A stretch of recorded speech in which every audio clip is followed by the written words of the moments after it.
Good morning and a warm welcome to all of those who are joining us once again for the Doctoral Colloquium, of the PIM Annual Research Conference 2022. Now, creation of new knowledge is something that we all aspire to do as an academic, as a professional, as a researcher, as a student, no matter what role or capacity we may play. Indeed, creation of new knowledge, contribution to new knowledge is something we all aspire to do and a noble act indeed. Now, a doctoral thesis one would recognize as a milestone in that journey, where after tedious research and many rigorous hours of focus, one is able to add new knowledge or further enhance and sharpen existing knowledge in various domains. Discussing these ideas, giving a forum for these new findings to come out into the open is the end goal of a doctoral colloquium, as we all aspire to see how best this newly created knowledge can contribute towards better decision making among the business community and as well as enhancing the existing knowledge of the academic colleagues and the academic community as a whole. With this intention, ladies and gentlemen, we launch the Doctoral Colloquium of the PIM Annual Research Conference for the year 2022. And it is my honor to invite Professor Nilakshi Galahitiyava, the conference co-chair for the PIM Annual Research Conference 2022, to introduce our keynote speaker, who is an esteemed professor joining us all the way from UK. I'm not going to get into too much detail because that honor is something I'm going to give Professor Nilakshi Galahitiyava to carry out. Professor Nilakshi, I believe you can hear us. The forum is yours, ma'am, to introduce the keynote speaker of the Doctoral Colloquium. Thank you, Tarindu. So a very good morning to Professor Edward Sweeney and all my colleagues joining from Sri Lanka. Let me briefly introduce Professor Edward Sweeney. Professor Edward Sweeney is the Head of Operations Management and Logistics Subject Group and the Center of Logistics and Sustainability at Edinburgh Business School, Heriot University, United Kingdom. He completed his PhD in Logistic Management 2013 from University of Hull, MPhil in Engineering from University of Warwick in 1998, BA in Mechanical and Manufacturing Engineering, University of Dublin Trinity College in 1986.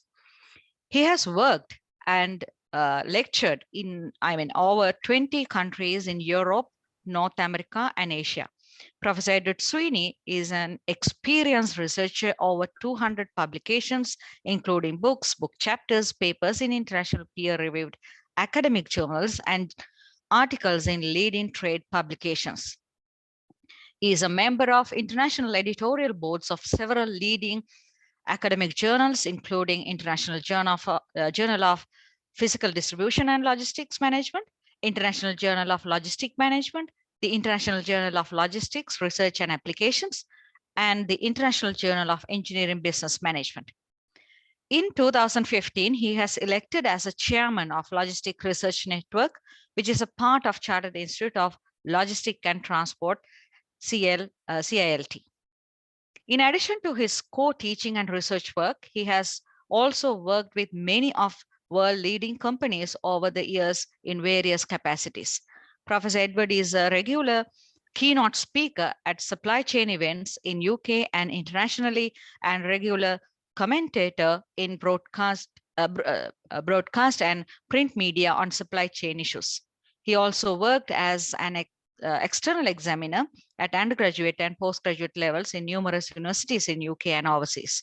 Further, he had various senior management roles at Aston Company from 2014 to 2021, including Head of Engineering Systems, Supply Chain Management, and Director Aston Logistics and Systems Institute.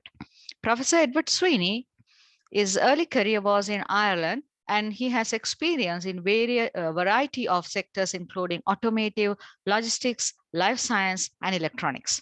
So Professor Edward Sweeney is an excellent researcher and academic with a proven track record of practitioner in the field of operations and logistic management. Thank you very much. And over to you, Professor Sweeney. Thank you.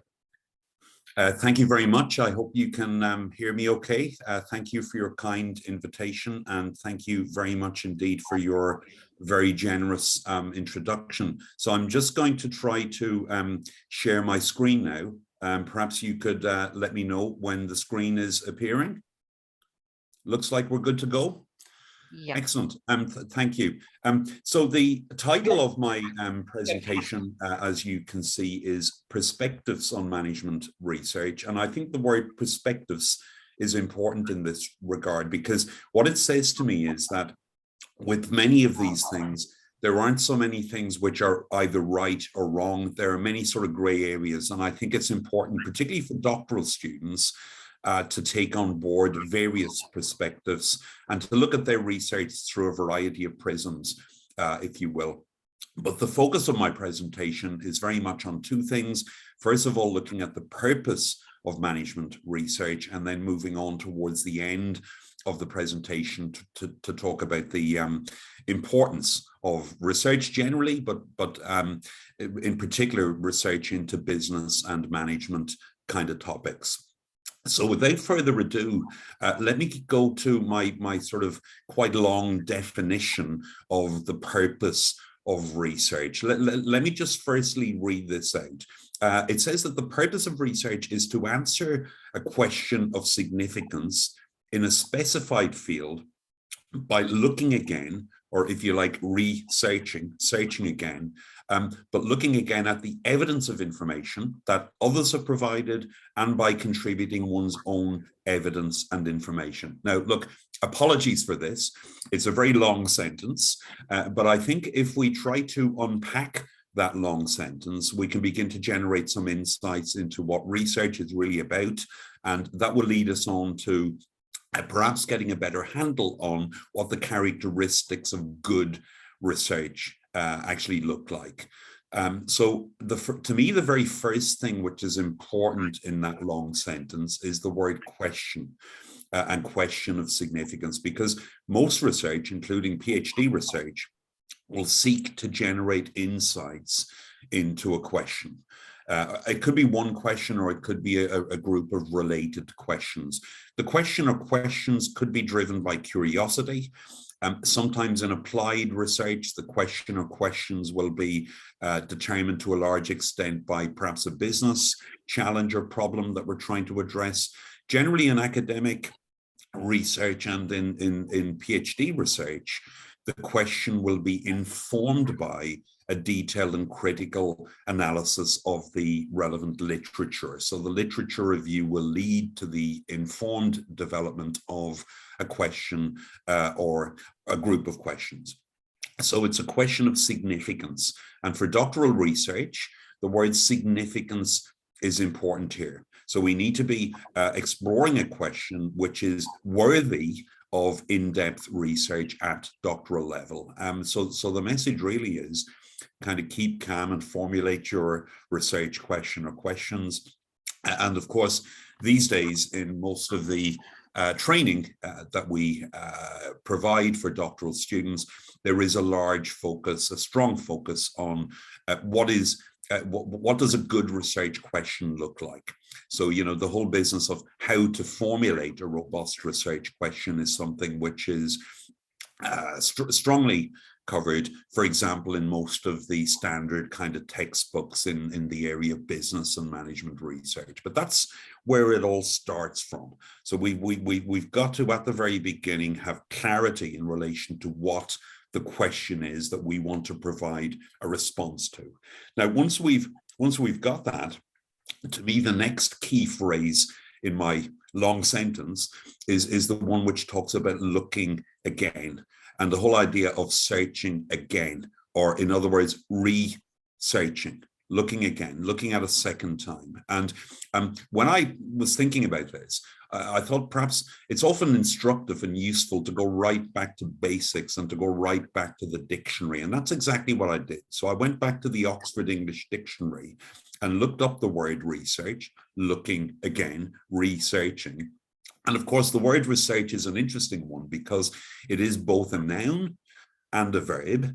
And if we think about the word research as a noun, the Oxford English Dictionary tells us that research is the systematic investigation into and study of materials and sources in order to establish facts and to reach new conclusions. So looking again, researching. And to me, if I look at that definition of research as a noun, the important words are the words numbers 2 and 3.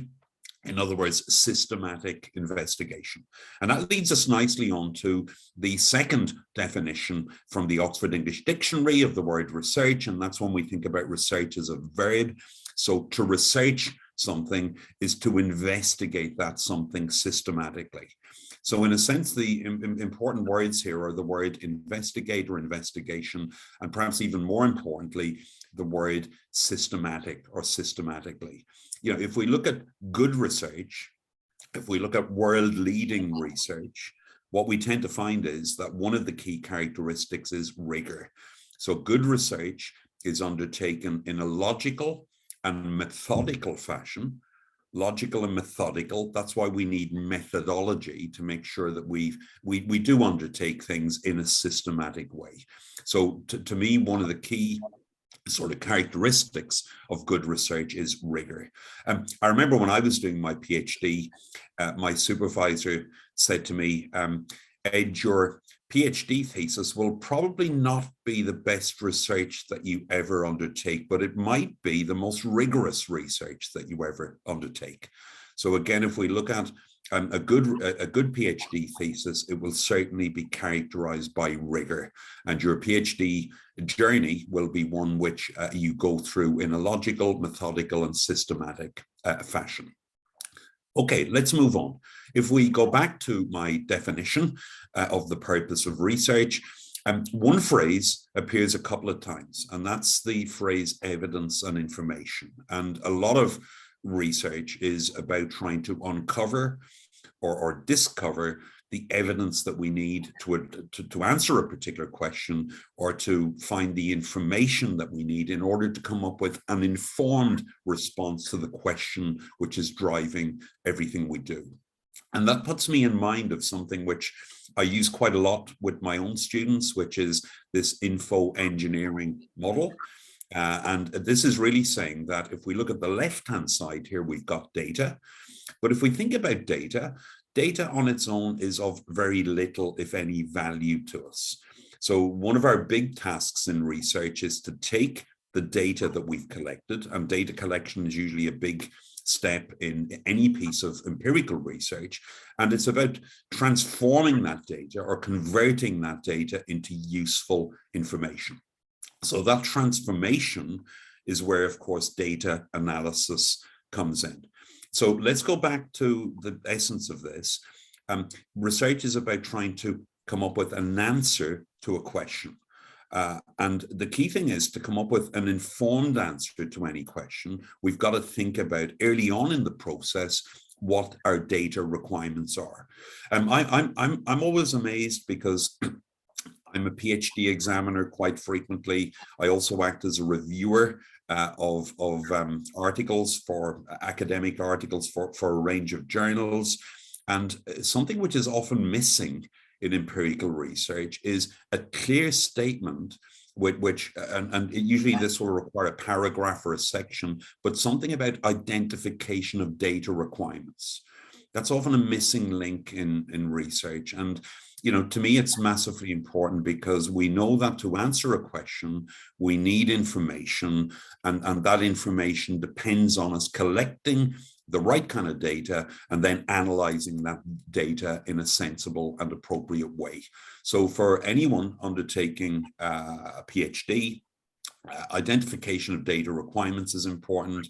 And as part of research design, making sure that data analysis considerations are taken into account at a pretty early stage in the process. That's really important as well, because unless we do that, it becomes very, very difficult, if not impossible, to come up with a good answer. In other words, an informed answer to the question that we've set out in the first instance. And of course, if we continue on with this info engineering model, the information that we generate to answer our research question, that will ultimately become knowledge. And, you know, that brings me back, I think, to ultimately what PhD research is about, which is trying to make sure that you make a unique and original contribution to knowledge. So that information will become knowledge. And if we think about management research in particular, that new knowledge, that new map of the world, those new insights will help us to make better informed decisions. And that's one of the key things with management research. When I was thinking about this info engineering model, one of my industry collaborators recently sent me on this diagram, which I thought was kind of interesting, because it says you can think about top left-hand side data as a whole series of dots. So each piece of data is a dot. Transforming that data into information means kind of switching some lights on, adding some color to this, making some sense from the data. And when we begin to join up and identify the connections between the various bits of information, and things are often connected, that really begins to provide us with our knowledge. So data, we'll analyze it, it'll become information. When we reflect on it, we can begin to turn it into knowledge. And ultimately, beyond knowledge, we can identify, perhaps by switching the lights on some particular aspects of the knowledge, we can begin to generate real insights. And ultimately, wisdom over time will come from connecting some of these insights. And it's interesting in research as well. In the field I work in, my research is very practical. It's based on very practical sort of subjects, and of course, the quality of the research I do is massively important. But to me, equally important is the impact that research has, either in practice, in business and industry, or perhaps in policy making terms. So something which we always at Heriot-Watt University in Edinburgh place a very strong emphasis on is what we call pathways to impact. So thinking about how the new knowledge which our research is creating can actually be used in practice. Let's go finally back to the definition again. We talk about evidence and information that others have offered, as well as one's own evidence and information. And that immediately gets us into a discussion about primary versus secondary data. Look, my only comment on this is out there, we have lots and lots and lots of data. There's a huge amount of data in existence out there.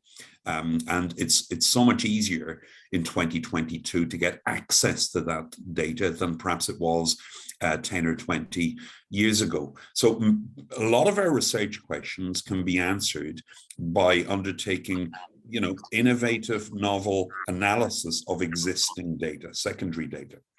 But of course, a lot of empirical-based research will need to go out and to collect new data, using interviews, using surveys, using focus groups, all of our kind of standard toolkit of data collection. So others' information and data, secondary data, are own as primary data. And in my experience, a lot of research, certainly in my field of supply chain management, involves analysis of existing secondary data combined with the collection and analysis of primary data. But there's no magic solution here, because every research question is different. So therefore, every approach to data collection and analysis will be different. Now, finally, coming full circle, the first significant word in this definition about the purpose of research is to answer the question that we started with. So we started with the question and we finish with an answer. And in some sense, the answer, inverted commas, is really about generating fresh insights into the phenomena under investigation. So that could be deeper insights, it could be richer insights. I say that because many of the questions which we set out to answer, there isn't a definitive answer. So it's about generating insights rather than coming up with a definitive answer, because often our questions are complex, they involve nuances, a lot of them have an element of subjectivity attached to them, particularly where there is a human element. And it's important to not necessarily go out and look for one single answer to a large and complex question. Any of you who are familiar with the well-known book by Douglas Adams called A Hitchhiker's Guide to the Galaxy might recognize that reference to 42, which he said was the answer to life, the world, the universe, everything. Life is not as simple as that. Usually there isn't one answer, there isn't a 42, but there are some insights, fresh insights that your research will generate. Now that leads us on, I think, to thinking about some of the characteristics of research, and let me just quickly take you through this. Research really, and I've highlighted the key phrases here, leads to discovery, perhaps understanding, insight into some aspect of the world, some aspect of the profession or the company or the industry that you're working with if it's applied research. And interesting to me, research will also provide the researcher with insights into some aspect of themselves. So I find every time I undertake a piece of significant research, I learn something new about myself, and that's an interesting part of the PhD journey. I shouldn't need to say this, but I will. Research is not about copying and pasting other people's ideas. But what it is about is it's about critical thinking that helps you to learn more and to generate new insights into the things, processes, whatever it is, whatever the phenomena are that are under investigation. And again, I've emphasized the point here that research will often involve you finding out more about yourself. So it's a journey of discovery, and some of that discovery will be about yourself. I mean, the final thing on this is there's an upside and a downside. They are two opposite sides of the same coin in my mind. So yeah, research, going back to what I said before, it has to be undertaken systematically and methodically. So therefore it needs to be rigorous. Because good research is rigorous, it can be, it is time consuming.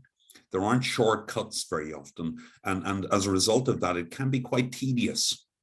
You know, it can be quite tedious.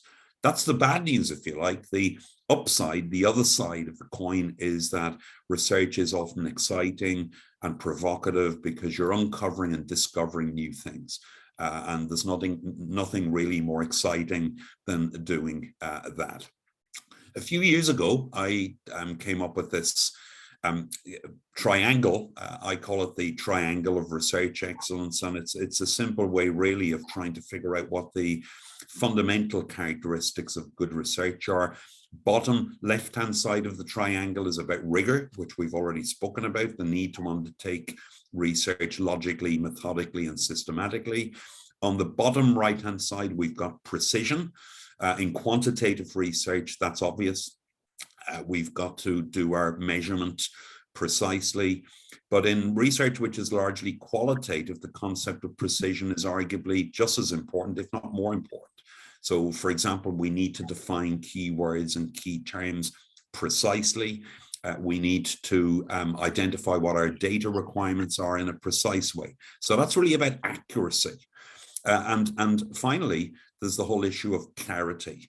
And that goes from the very beginning to the very end. It's a cradle to grave concept, because right at the beginning, when formulating research questions, we need to do so in a way which uses clear language. And right through the process, we need to be clear in how we define keywords. We need to be very clear in the language we use to articulate the responses to our questions. All of our reflections on implications for scholarship and implications for practice and implications for policy, for example, all need to be written in a very clear fashion. And in a sense, this triangle, this provides me with the prism which I, as an external examiner, a PhD examiner, use, and also provides me with the prism through which I look at a lot of articles which are submitted to academic journals for which I act as a reviewer. So I always advise PhD students to look at their own work through the prism of this triangle of research excellence. Look, just to finish up, I promised that I would say something about not just the purpose of research, but also the importance of research. So let's go back to the fundamental question: why is management research important? I think it's important at many, many different levels. It's important at all levels because it is about the generation of deeper and richer insights into important phenomena. But at a personal level, generating those insights is enriching. You know, your knowledge is enhanced, and that is in itself a rewarding and enriching process. So going back to what I said before about, yes, research can be tedious and time consuming and so on, but it is exciting because it's about uncovering new facts, new insights and so on. And that personally can be enriching. For the university in which the research is being undertaken, or the research center or the lab, research is important because it determines to a large extent the reputation of the university or the research center or the lab. And to me, that reputation is based on two things, as I mentioned before. It's the actual quality of the research, but it's also about the impact. And certainly in terms of management research, we're dealing with practical kind of subject matter. So, you know, how research has been taken from the laboratory and put into practice is massively important. If we think more widely about management research, going back to the info engineering model, business management research is massively important because it helps us to improve decision making. It's about trying to ensure that we have better informed decision making and therefore better decisions in companies. At a policy level, and for example, a lot of the work that we do on environmentally sustainable supply chains has made its way into government policy, and that's important because good research helps us to ensure that policy making locally, nationally, or internationally is more evidence-based. And finally, I think if we think about wider society, the research we undertake in all kind of areas, scientific research particularly, but all of our research forms the basis of innovation and therefore the basis of economic growth and therefore the basis of improved societal well-being. So if we ask that question, why is management research important, or why is research important generally, I think we need to answer that question on a variety of different levels. Okay, ladies and gentlemen, I'm very, very grateful to you for your time and attention. That's all I wanted to say to you, but if we have some time, I'm very happy to take any questions, and my contact details should be on the screen in front of you. So please don't hesitate to touch base, to reach out to me if there's anything with which I can support you. And if any of you are working specifically in the area of global supply chain or global logistics, that really is the particular subject area that I have an interest in. So thank you very much indeed for your time and attention. So thank you, Professor Edward Sweeney. It was a really insightful presentation. It's very clear that the role of research is to bring impactful research. Now we can move to the Q&A session. Any question from the audience? We would like to open up the opportunity for both those who are joining us online via YouTube, as well as those who are physically present here today. So let me start the Q&A session by giving the opening question. So Professor, it's very clear that when we are doing management research, we have to select a kind of area where there is an issue or emerging concern. So most of the time, according to our observation, the students are struggling with that point. So how do we justify the problem? That is the starting point of any impactful research. So what is your advice for them? That's a very good question. Thank you for that. I would say two things are important here. The first is, and something we've worked very hard at in Heriot-Watt and indeed in many other universities, is making sure that we develop strong links with business, with industry, with professional bodies, and with policy-making bodies, because it's through constant engagement with the outside world, with the non-academic world, that we can keep abreast of really what the big challenges are. So that's the first thing. So sometimes our research will be directly addressing challenges which have come to light as a direct result of our ongoing continuous engagement with non-academic players. The second thing is, it's really important that a good research addresses gaps in knowledge, and going back to what I said, a lot of our kind of academic research needs to be based on research questions which clearly address gaps in knowledge from the academic literature.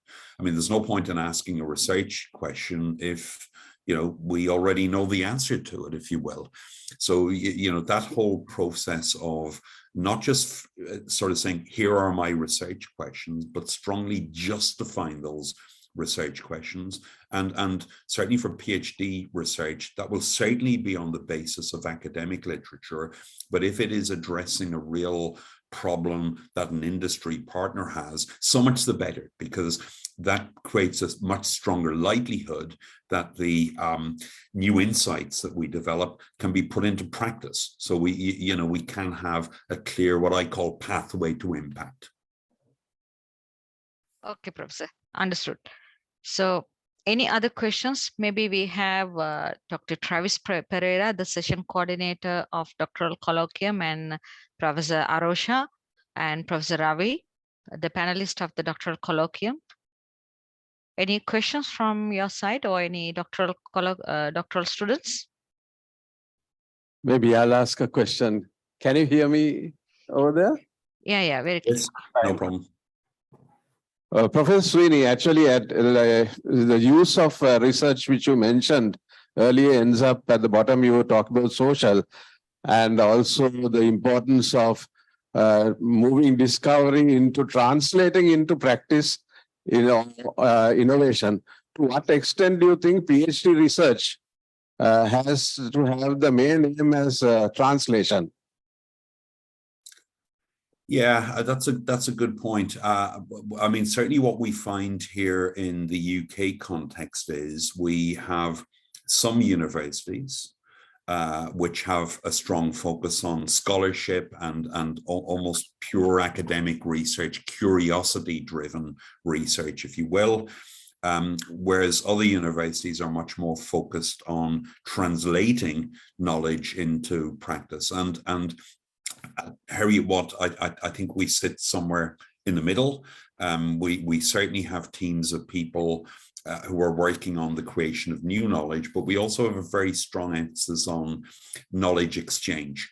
So, what can we do? What practical mechanisms can we put into place to transfer the findings from our research, from the lab, if you like, into the business?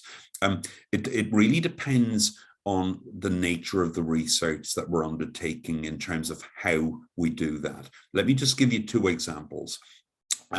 There are two sort of big streams in my own research. One is around the effective deployment of technology in supply chains. So it's not about development of new technology, even though I am an engineer by background. It's much more about how can organizations effectively use existing technology. Now, that type of work we simply cannot undertake without very close engagement and partnership with business and industry. So the good research itself depends on access to companies, access to key informants, access to information upstream and downstream in a supply chain. Now, if the research in the first place has been undertaken and to a large extent, therefore shaped by industry partners, it's much easier subsequently to translate those findings into practice. Because, if a company, for example, has been a participant in a research study, they're bought into that work, and there will be a determination, I think, to see how that research can help their business in a practical way. So that's one thing. The second sort of area I work in a lot is around, and sometimes it involves using technology, but the focus is very much on how can we do things in a more environmentally sustainable fashion. And, a lot of that research agenda is shaped not by business and industry, but it's shaped by policymakers. It's shaped by government at a national level.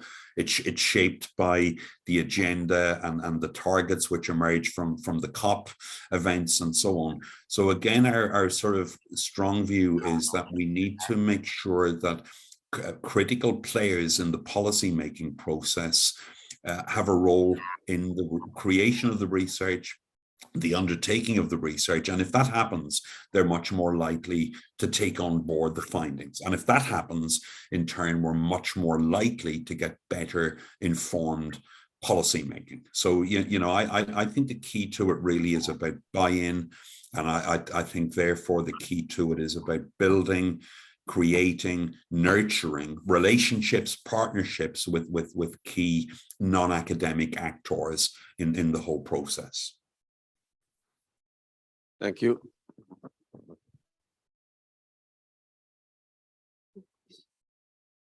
Professor Arosha, being of, yeah, okay, go ahead, please. One sort of advice that I'm seeking from you, Professor Sweeney. We have a lot of the doctoral students who are practitioners and who are also involved in their work, and sometimes a PhD or a DBA can be difficult for them. So any advice that you would give them to complete or rather do excellent research, in your words? Yeah, absolutely. I myself, I undertook my postgraduate qualifications whilst working. So I've never had the privilege of being a full-time PhD student. And it is challenging because we're trying to balance work commitments often with serious family commitments as well. And on top of that, we throw in a serious academic commitment. So it's challenging. You know, I think there's no simple way around this. I think time management is vitally important. I also think, you know, whilst rigor and doing things methodically and systematically is vitally important, the goal here is not necessarily perfection. You know, like one of the things and it was good advice, I think, but one of the piece of advice my PhD supervisor used to give me, and I now pass it on to my students, is, you know, you want to do a PhD, not the PhD. You know what I mean? So, so provided you can, you know, undertake a piece of research which kind of ticks the various boxes which I've talked about in terms of rigor and clarity and precision, you know, you can generate genuinely fresh insights into the phenomena you're working on. And ultimately, you can demonstrate clearly that you've provided this unique and original contribution. That's it. That's the key. And if you keep focused on those key objectives, don't seek perfection, but time management, I think, is the biggest single thing. Maybe just one other point is, I lead the PhD workshops annually for the UK-based Logistics Research Network. And one of the things we find those doctoral workshops very, very useful for is the PhD journey can be a very lonely one.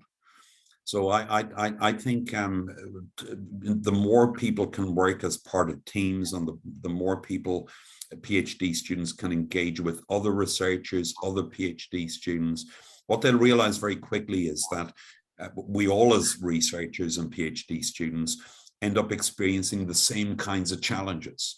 You know, so having that sort of network of like-minded people facing similar challenges and finding mechanisms where we can share experience and share solutions, that's really important to me as well.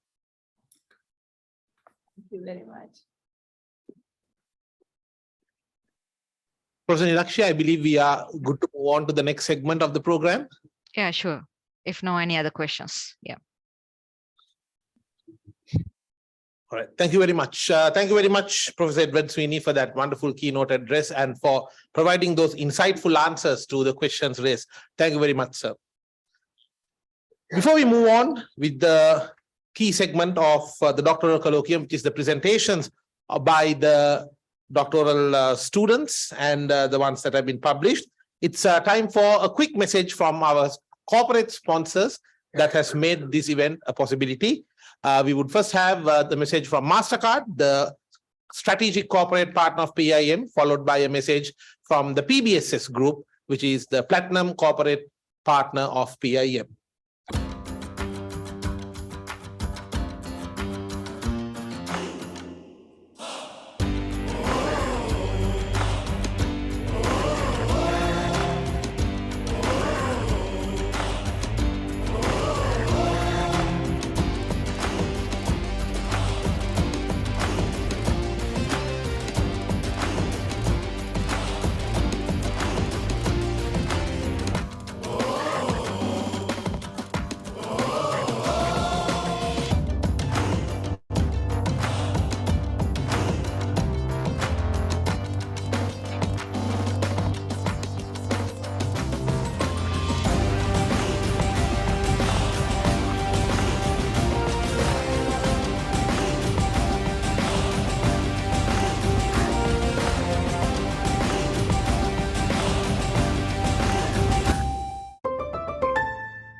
What is SAP?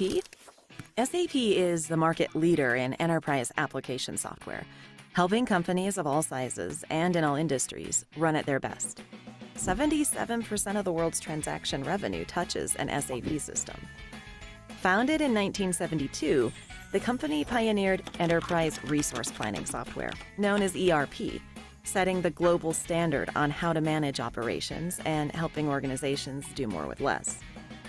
Since then, we've grown from a small 5-person startup to a multinational enterprise, with more than 100,000 employees and over 440,000 customers in 180 countries. SAP is in the business of helping companies become intelligent enterprises.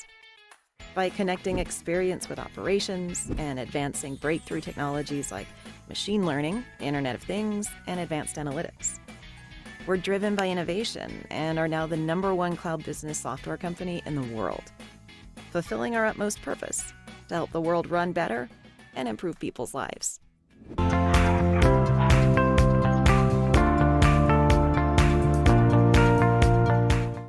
Quick word of thank you once again to MasterCard and PBSS for their support.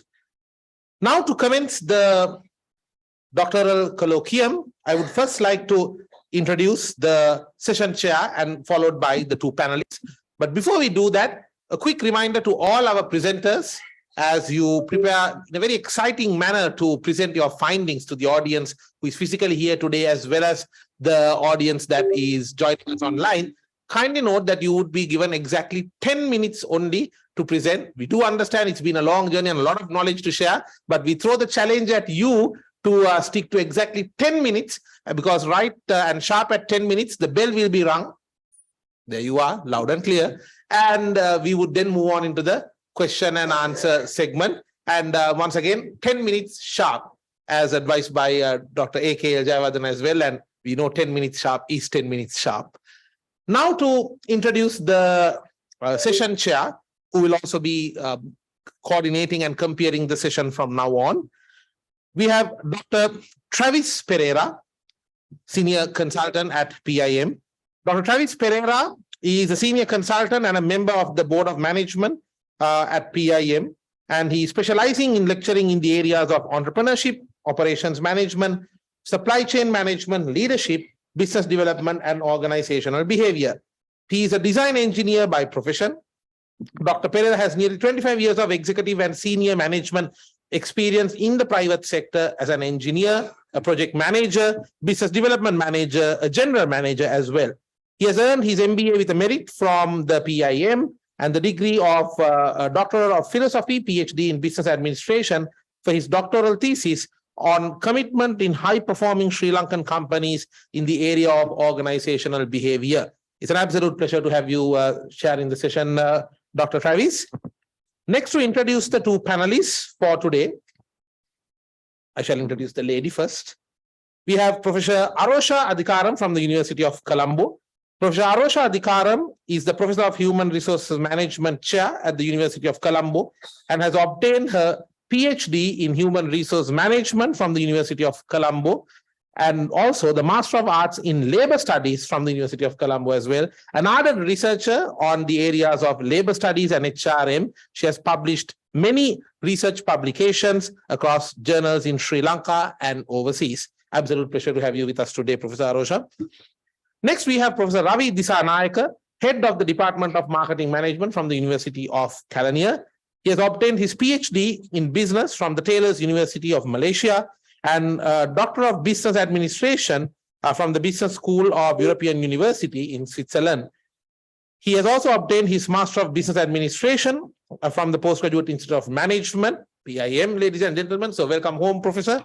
And he teaches multiple programs across different study programs from the bachelor's all the way up to the doctoral studies at the University of Kelaniya. He has also served as the chairman of the strategic think tank of Brand Sri Lanka Export Development and Tourism Promotion Project, which was initiated by the Export Development Board.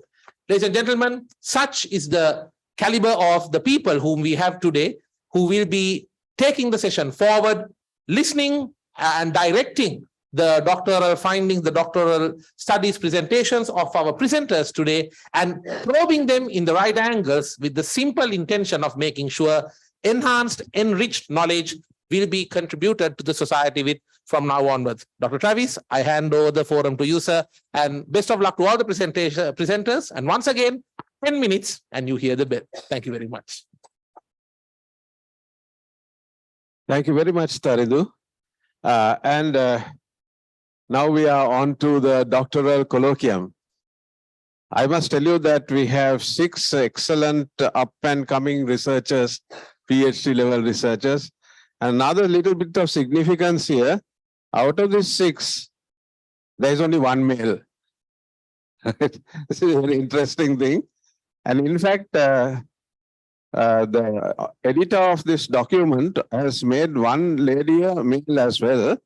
So you just, when you read this, when you read the names of this, Aslin, actually Sali, the second presenter, has been made a Mr. But so really, she is a lady, of course. And so we get on to our presentations. The first presentation is by Ms. L.A.K.C. Dahanayake, Krishanti for familiarity. Her research actually is a concept paper here. Exploration and exploitation of knowledge within public research institutions in Sri Lanka. Investigation of innovative economics. Over to you, Krishanti.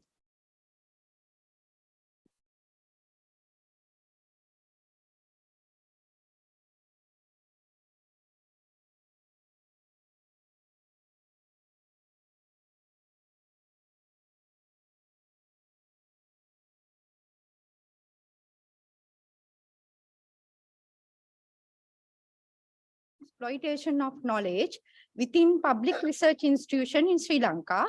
That's investigation of innovation economics. This is the outline of the presentation. I will not go detailing that because this is like a concept presentation. Just given the background, just the outline of my concept is, my focus area is the innovation, because innovation is considered is the one of the key drivers of economic growth. From that, I interest in the innovation economics that describe as an approach to economic development resulting from appropriate knowledge, technology, and entrepreneurship operating within a system of innovation in the institutional environment. That is my focus area for this proposal. So I will first go to the problem statement, how I synthesize my problem. I taken the Global Innovation Index as a global situation and what stand the Sri Lankan. So I took the Global Innovation Index of 2022 and 21 comparison with industrial countries and developing countries. As you very clearly see that the Sri Lanka And when compare the developing countries and industrial countries, the industrial countries are with the ranking, they are in a higher standard, but developing countries in the lower standing. Out of that, Sri Lanka is stand for the 85th ranking stage, although from 2001 to 2002, they have come up with very drastic upcoming, but still we are, compared with the industrial countries, comparison with our innovation work, we are still at 85th level. So this is why the global background. And then I move into the Sri Lankan situation. I took the Science and Technology Innovation Strategy for Sri Lanka. It says the vision for Sri Lanka 2011 to 2015 was to make Sri Lanka in a leader in knowledge creation and innovation in Asia. But the overall research and development in Sri Lanka's contribution to the innovation is very low level. When we see the research and development expenditure, it's very significant. 59% of the research and development expenditure was done by the given to the government sector. Out of that, 31% is expenditures given to the agriculture sector. So all of these things, my mindset for the problem, there's a lack of evidence of innovation practices within the public research institution. And when I see the information and evidence, the others taken from the found last 20, 30 years, it's very significant. Universities and research institutions are, they are finding things and commercialization, those inventions.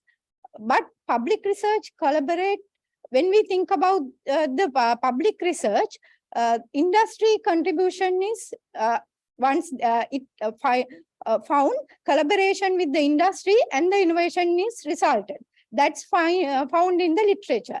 And then in the empirical level, its information are there. But there is, most of these research are private sector. Very few research are there in the public sector. And also, there are sector-wise finding of these research, what happened to the outcome and what happened to the innovation level, the sector-wise is very lack in the literature. And also, most of the research contributions are, innovations are capability measurements, and very less are there for the knowledge, not thinking about the knowledge perspectives of organization. It's very few. And also, I found their vacuum is there in the literature, its vacuum is there, knowledge transfer of public organization, there is a serious concern. And also, there in literature, it says national innovation system. When we think about the national innovation system, where the research are done within the country, it's industrial countries are very national innovation systems are stronger compared with the developing countries. With that set of things in mind, I thought of identifying what is the base of this problem. So I found there is a research. This problem has some knowledge creation and knowledge application. There is something. So I thought of knowledge-based view has expressed some idea in exploration and exploitation of knowledge. But when we think about the knowledge-based view, it's only thinking about the exploration and exploitation, but there is a gap in how and what extent this knowledge-based view is not very explained, how and what extent these are productively used. So in that thing, in that mind, I thought of two theoretical background of I found in my problem. So the knowledge-based view is the one where they have very well explained exploitation and exploration and exploitation of knowledge within the organization, but they have not explained the productive use of knowledge within the organization.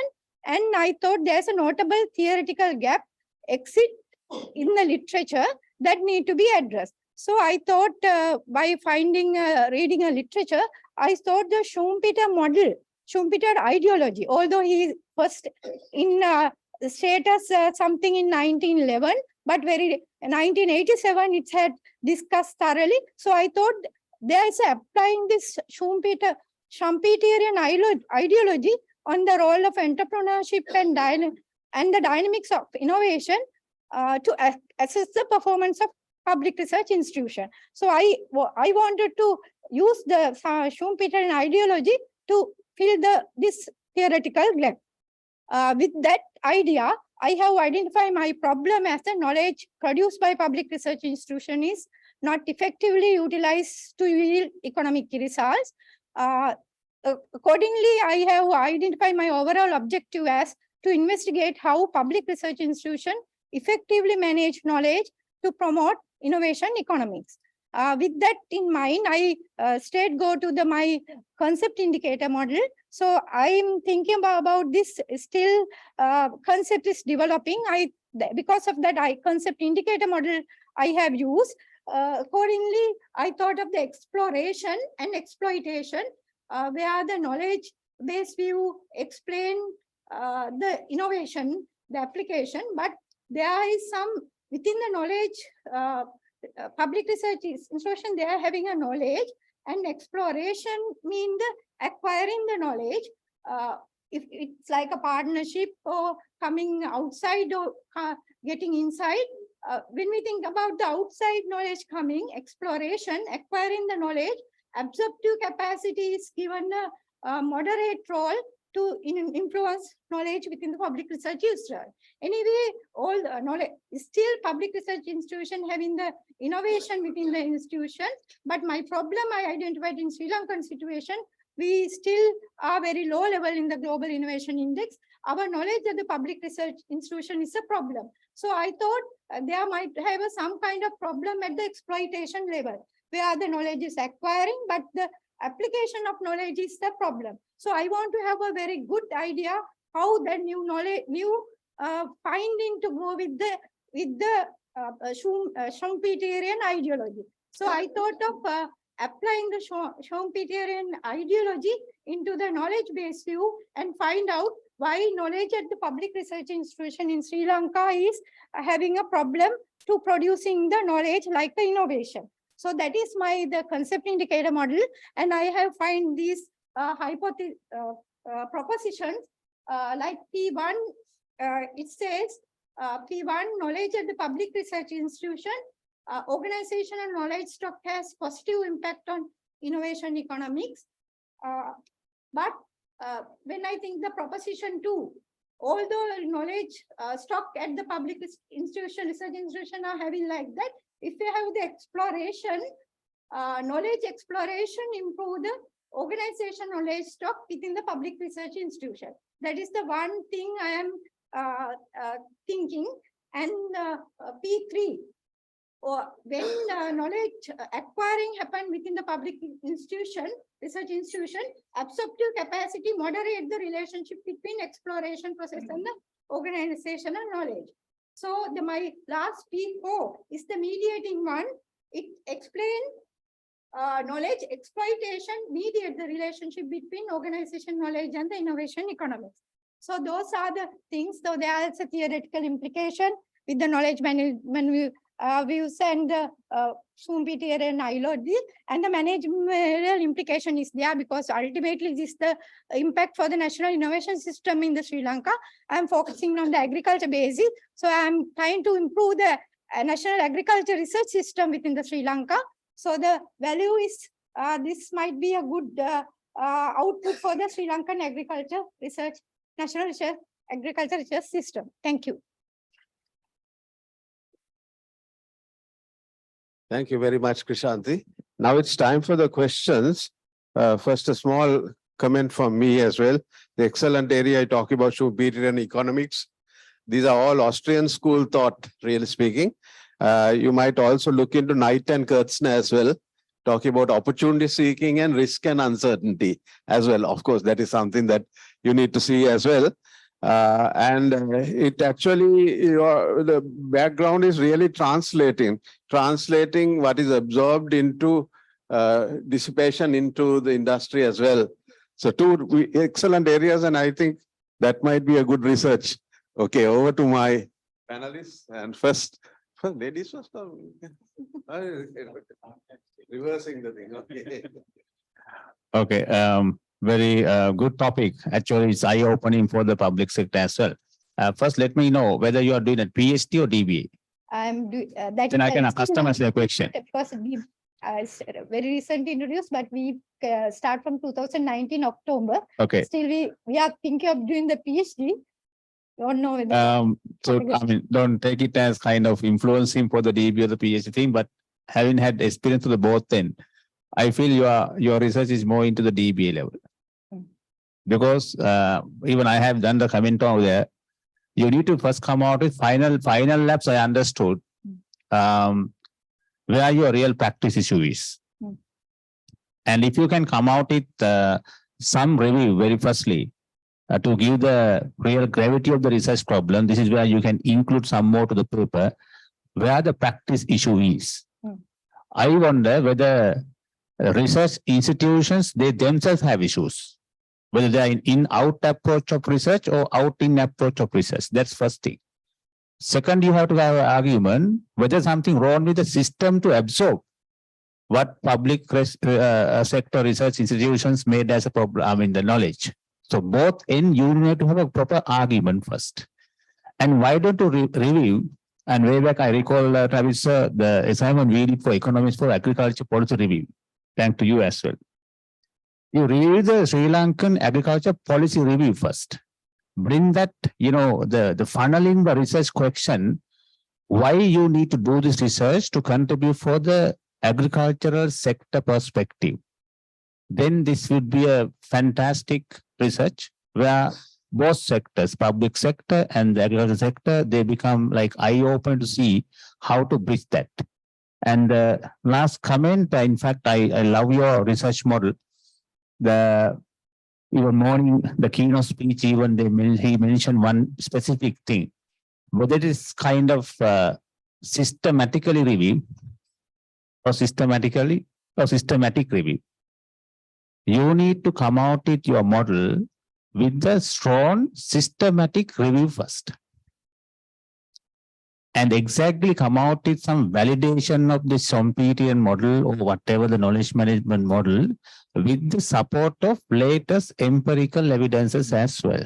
Then the acceptable gravity is very high for your research model. So these are my end. Hope you can absorb something to improve your research. Still, I believe you are more into the DBA side. Yeah, sir, I will answer you the two very briefly.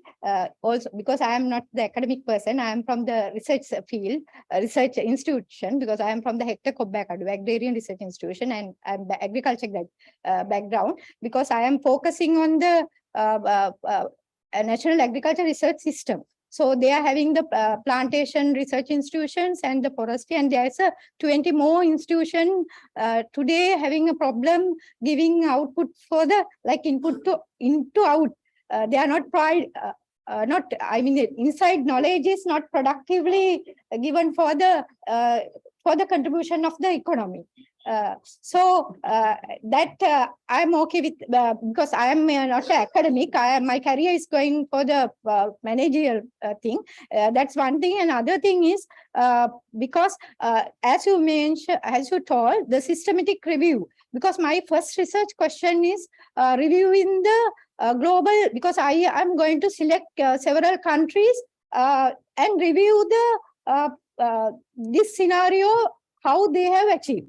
And then my second question is, I am reviewing the Sri Lankan situation. Then only with those systematic review thing, I am going for the knowledge, what happened, this exploration and exploitation.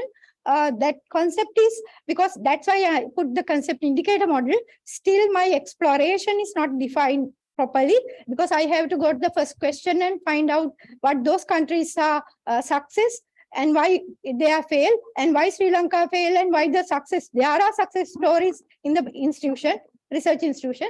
So I have to capture all these and put into my third research question, and it gives the idea more mixed type method, my research. So I will qualitative and quantitative data will gather, then I wanted to contribute it to my proposal. Okay. Krishanti, I had the opportunity of reading your full paper and interesting area. And I'll start from your last comment where you said in answering Professor Ravi's question that your first research question is a systematic literature review, which shouldn't be the case. A systematic literature review shouldn't be a research question. You will anyway have to carry out a literature review. So that is part and parcel of a PhD or a DBA where you carry out a literature review. And I don't think it's good that you have that as a research question. Research questions are different. So your second and the third research questions would be good. But then again, I thought first one is captured in the second one. Your research C is covered. Third is covered itself in B. Just think about it again. But first research question, I think, needs to be out and you can bring something in. And when you talk about it, I can see that you are very passionate about this topic. And since with your involvement, you have a lot of concepts, a lot of practices, a lot of issues around this topic. My advice to you is to don't get dragged onto all the issues and problems and areas that you have that can happen when you are a practitioner as well. Be careful in selecting specifically your area, funneling down, as Professor Ravi said. Reading your article, I saw you have a lot of concepts. Sometimes the interconnection, I know that you have it somewhere and you had it, in different places, but I couldn't see that nicely flowing down. You had knowledge, you first start with innovation, suddenly you jump to knowledge, and then again you jump to knowledge-based view and all of that, and then go back to innovation again. You go back and forth. So very carefully develop your argument with, remember the keynote speech also with evidence. Your evidence now, you say that of the research funds for research, of the 58%, 53% or something, 31% or something is given for agriculture. Therefore, there is a need to study knowledge and innovation. No, that evidence is related to you selecting agricultural industry as your research site. That's the argument for that, not for your research problems. I didn't see a good argument being built for your research problem. I'm sure you have all that information, like the keynote speaker also said, we have all that information available and you would anyway have it readily available. So just revisit it again and see how you can nicely put all of these concepts together and rationalize your selections, every selection that you make. So that will help you develop your study. Wish you all the best. Okay, I think so. Thank you very much, Krishanti and panelists as well. I think we can move on to the next research. Okay, thank you very much for listening and all the advice. Thank you very much.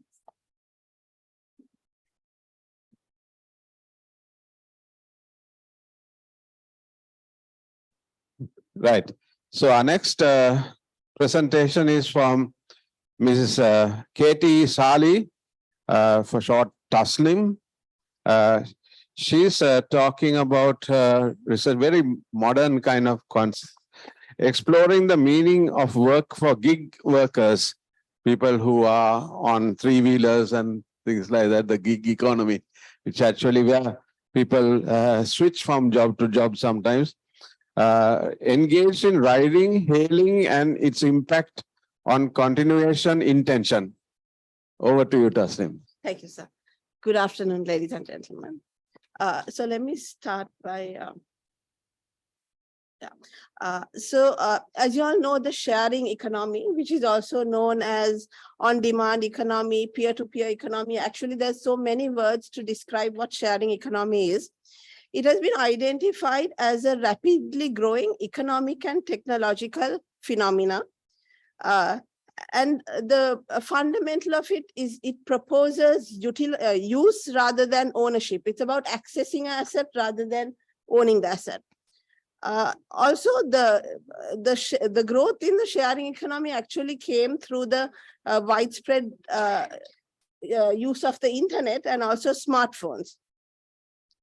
So if you look at the shared economy or the peer-to-peer business model, there are three. It's a triad model where you have the service provider. If you look at in the terms of like transport, you're looking at a driver, people using the platform, and then the platform company, that is basically the technological company.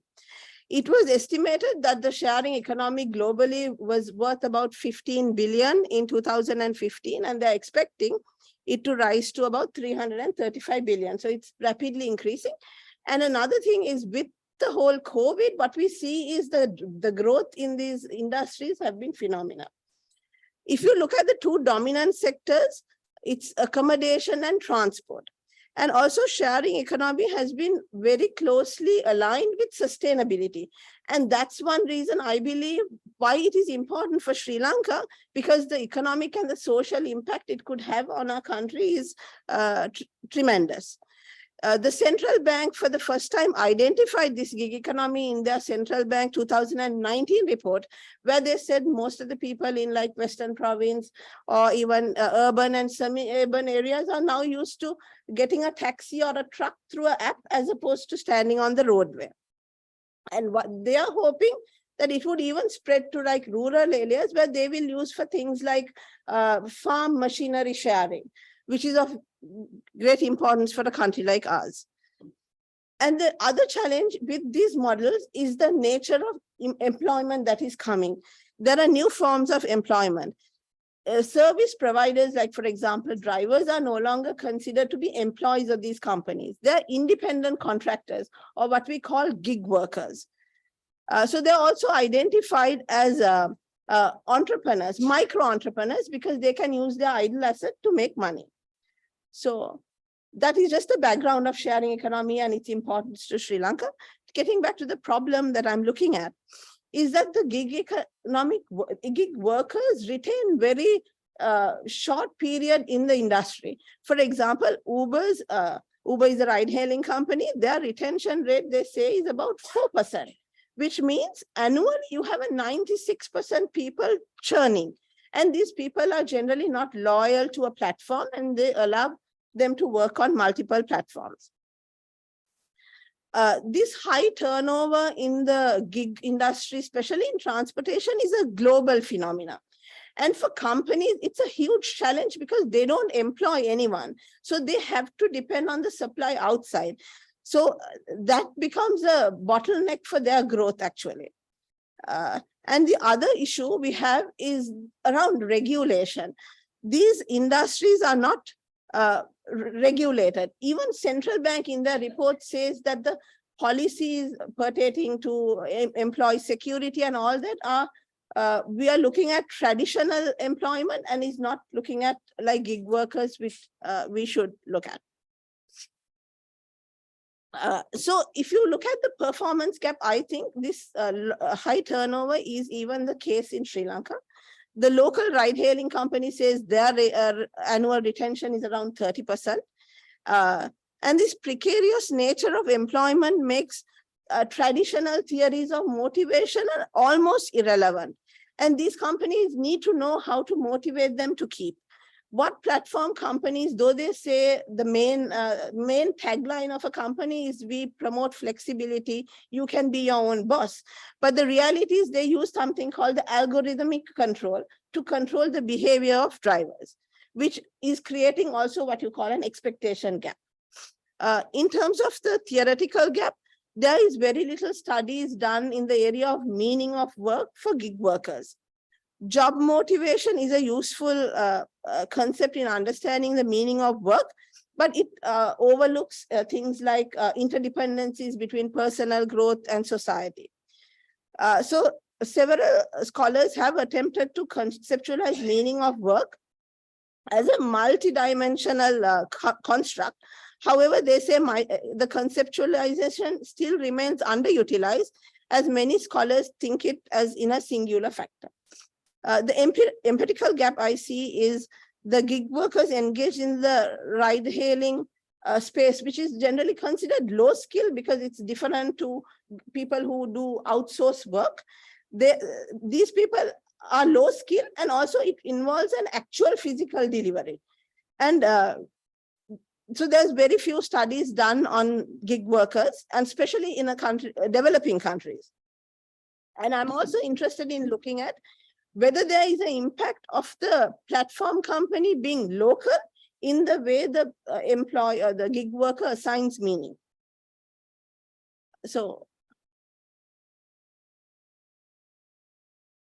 sorry, I think I skipped a slide, sorry. Okay, so research question is, how does gig workers engage in ride hailing, perceive the meaning of work? That is my first research question.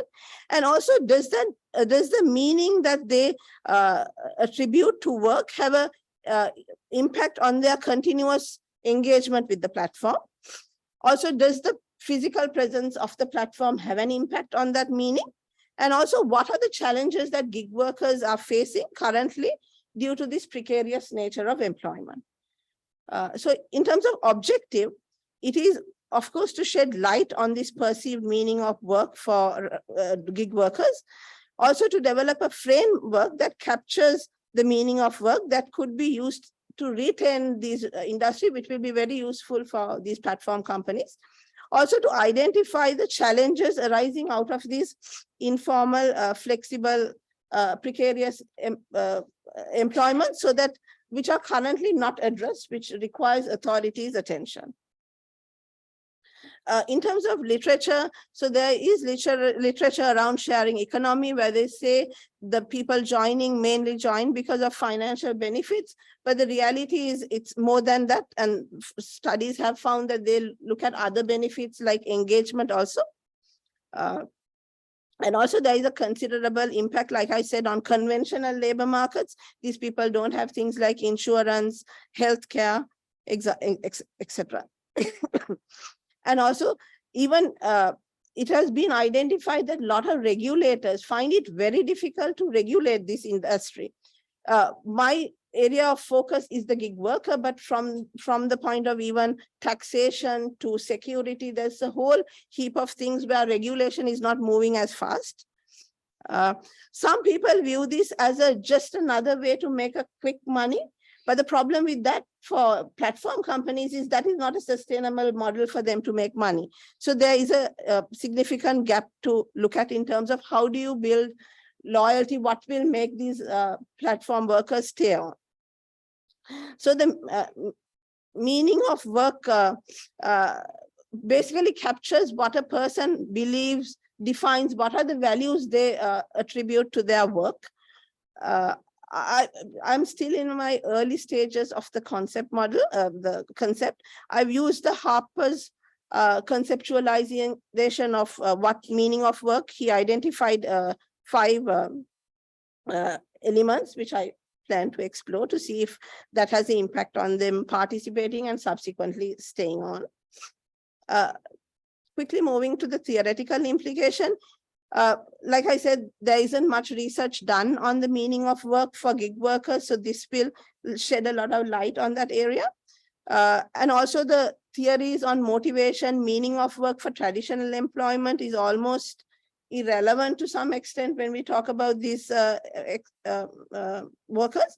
And also I'm looking at the impact of a physical presence, whether that would have anything on motivation. Quickly, managerial implication I see is a lot of these platform companies have no idea how to retain. They only feel that if you throw money, if you give them incentives, they will stay on. It almost, they compare it to how Taylor used to think of employees. So there is a lot of lack of knowledge in that area, which I think they will benefit also. And also they will be able to get a good ROI on the investments they make on drivers, because whatever they do would be long lasting.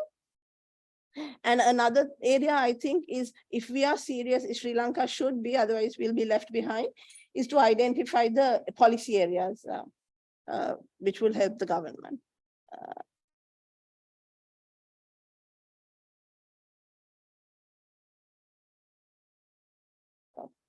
Thank you.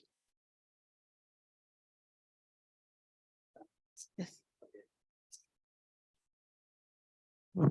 Thank you very much, Taslim.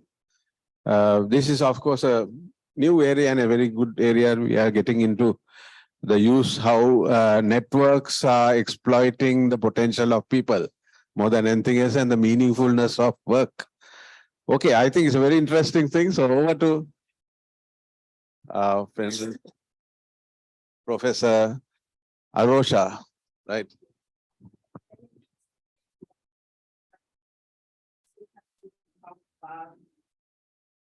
Again, more evidence to support your argument, your research problem.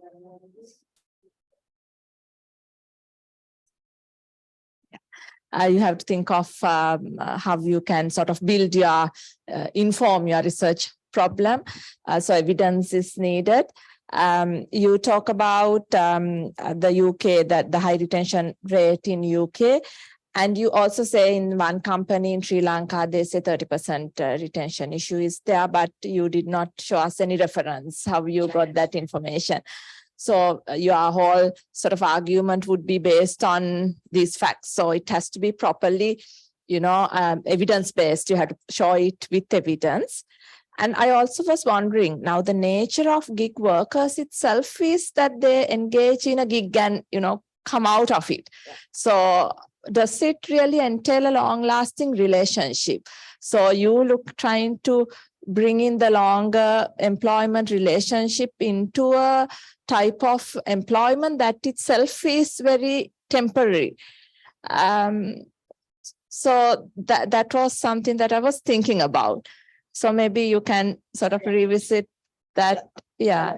Yeah, if you have what I read is initially these guys joined this platform just for a short while, and it is generally not their main employment. Okay. But now we see people engaging in this as a full-time employment. Okay. That being their main source of income. So maybe I can bring evidence. Yes. Because they say surveys say that 60% are the main source of revenue is that. Okay, so it can be even gig work can be main source of income, but for a shorter period, and then they go on to another gig. So that's the nature of gig work, as I understand. Yeah. So I get your point. So you can argue on that as well, maybe in the background or the introduction to show that why you are, looking at their retention when the nature of that type of work itself is different. Yeah. And then also the contractual relationship that you were talking about, there are different court cases that actually had in UK itself with Uber, where they have ultimately the decision had been that they have actually a contract of employment, not a contract for employment, for service. So since you were talking about that, you can bring those also in. My main issue that I think you need to consider is now, I really like the fact that you wanted to look at how they perceive work, the meaning that they give to work and all of that. So, which is very interesting. But then when you came to our concept indicator model, it was a causal relationship that you were trying to look at. And then later on also, when you talk about the implications and all of that, you are looking at factors and influence and impact and, causal relationship. When you are trying to look at the meaning, the perceptions, it's a very social constructivist study or interpretive study. Whereas if you are looking at the factors, causal relationship, it's a positivistic study. So you'll have to very clearly clear out in your mind what you really want to look at. And also identify a good theory to look at all of this. And I wish you all the best. Thank you. Right. Thank you very much. Very interesting. I had a couple of times to discuss about your research as well. I wonder whether we also end up as gig workers in future. Right. Of course, our Prof. Arosha asked the two questions I had in mind.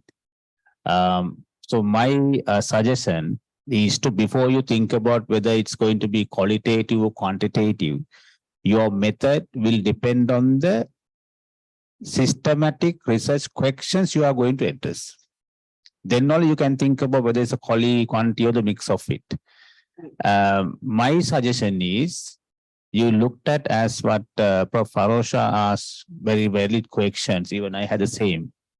Gig workers, the nature is very peculiar. So no more you can find standalone theory or theories that's completely talked about something on gig workers, especially 1960s and 70s areas. So that itself, there is a theoretical gap you can come out with very nicely, that's fine. However, first look at whether you need to investigate the problem from the gig worker side or the organization side. Then if it is going to be organization side, because you said both ends of the issues in your presentations, that's very good, but you have to funnel, I always say that, to the focal point. And then, of course, what you can do is conduct few key informant interviews. Then you can grab the real issue that you can report as a practice gap in your research. So then you have a very clear argument, gravity to say this problem is led with the organization side, maybe the expectation of gig workers, not exactly retention of period. That's the nature of gig workers. But maybe their contribution to the work, the quality of the work, output, that sort of a case. So then understand where the problem gravity exists in right now. Then, of course, you can think about where to, tunnel your research for the gig worker side, or at least, gig worker side, but to address the organizational problem side. Because if you are going to talk about the gig workers retention or engagement, that's by nature, they're short-term focus, even the part-timers. Even sometimes they work as gig workers as a transitional period. So therefore, very practically relevant problem you have touched. My respect for that. I love to see your in paper. There will be a lot of inputs, lot of take home for the industry, even for the policymakers to see, and of course the quality of life of gig workers. So you can do a lot of contribution, but there are always two things. You are different, research is different, but you have to think as a researcher now. Right? Please once again go and dig and duck all the process and see where the validity, systematic way of bringing this one. Before you think about your framework or whatever the methodology, first refine the research question. Which angle you're going to do that? Hat off, a very new one, and we like to see your end results. Thank you. Thank you, Doctor. Professor Ilakshi, would you like to say something? Any comments? Yeah, I was listening to the comments by Professor Arosha and Professor Ravi, and I also thinking about the accuracy of all these things. I totally agree with Professor Ravi and Professor Arosha, because first of all, we have to engage in problem justification. If something is not available, definitely we must go for a pre-study to see whether the problem here is really existing. So that part is, I think, compulsory to justify a problem. Thank you. Any other questions from the audience? Yes, sir. Dr. Trevor.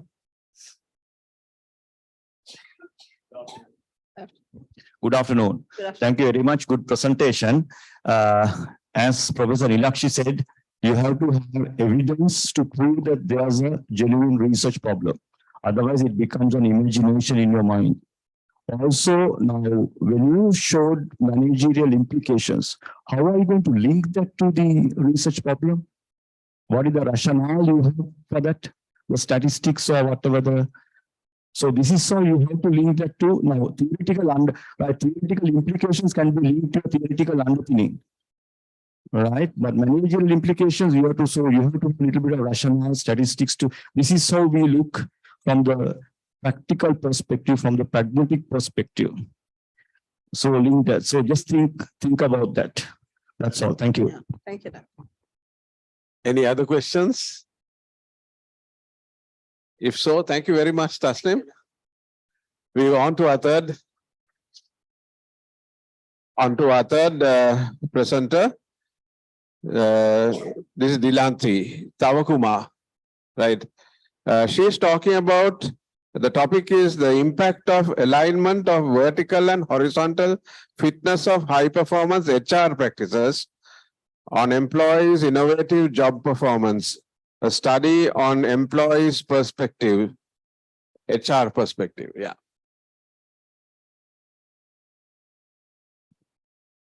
Good afternoon to you all. So my concept paper title is The Impact of Alignment of Vertical and Horizontal Fitness of High Performance Human Resource Practices on Employees' Innovative Job Performance, a study on employees' perspectives.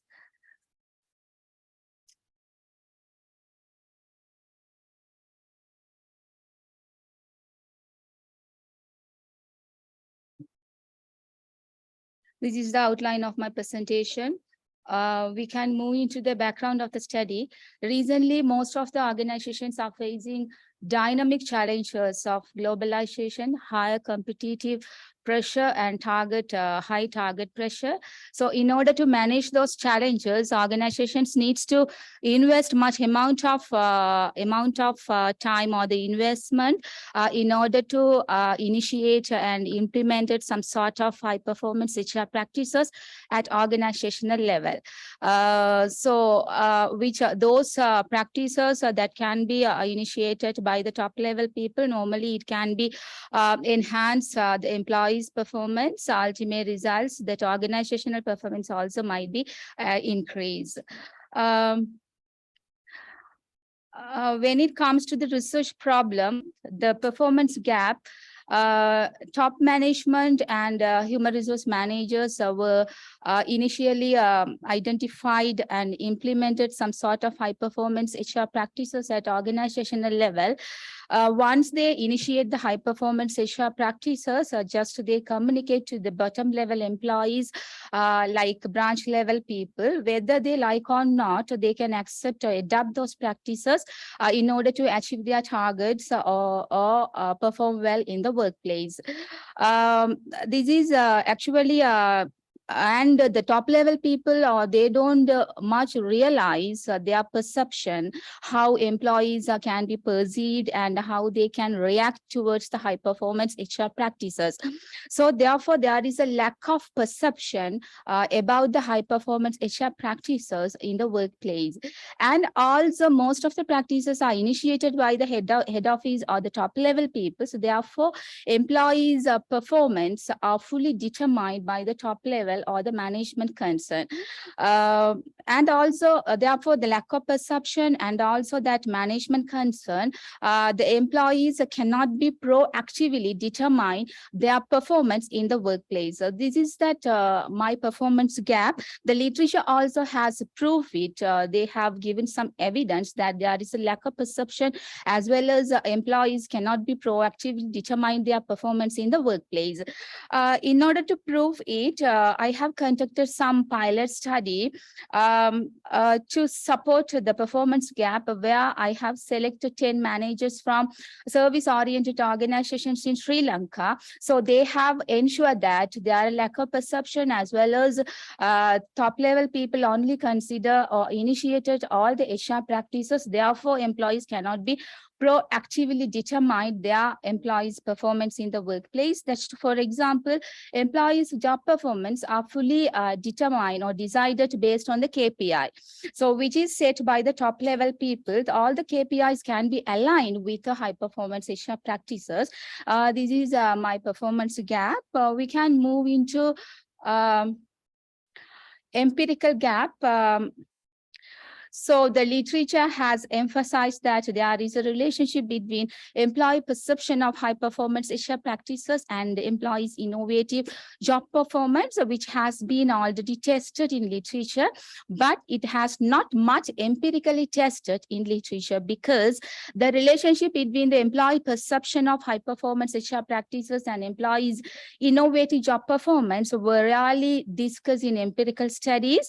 And also some of the researchers needs to do the further studies on the relationship between high performance HR practices and employees' innovative job performance. And also the previous researchers has always focused the contents of HRM or high performance HR practices rather than the process of high performance HR practices.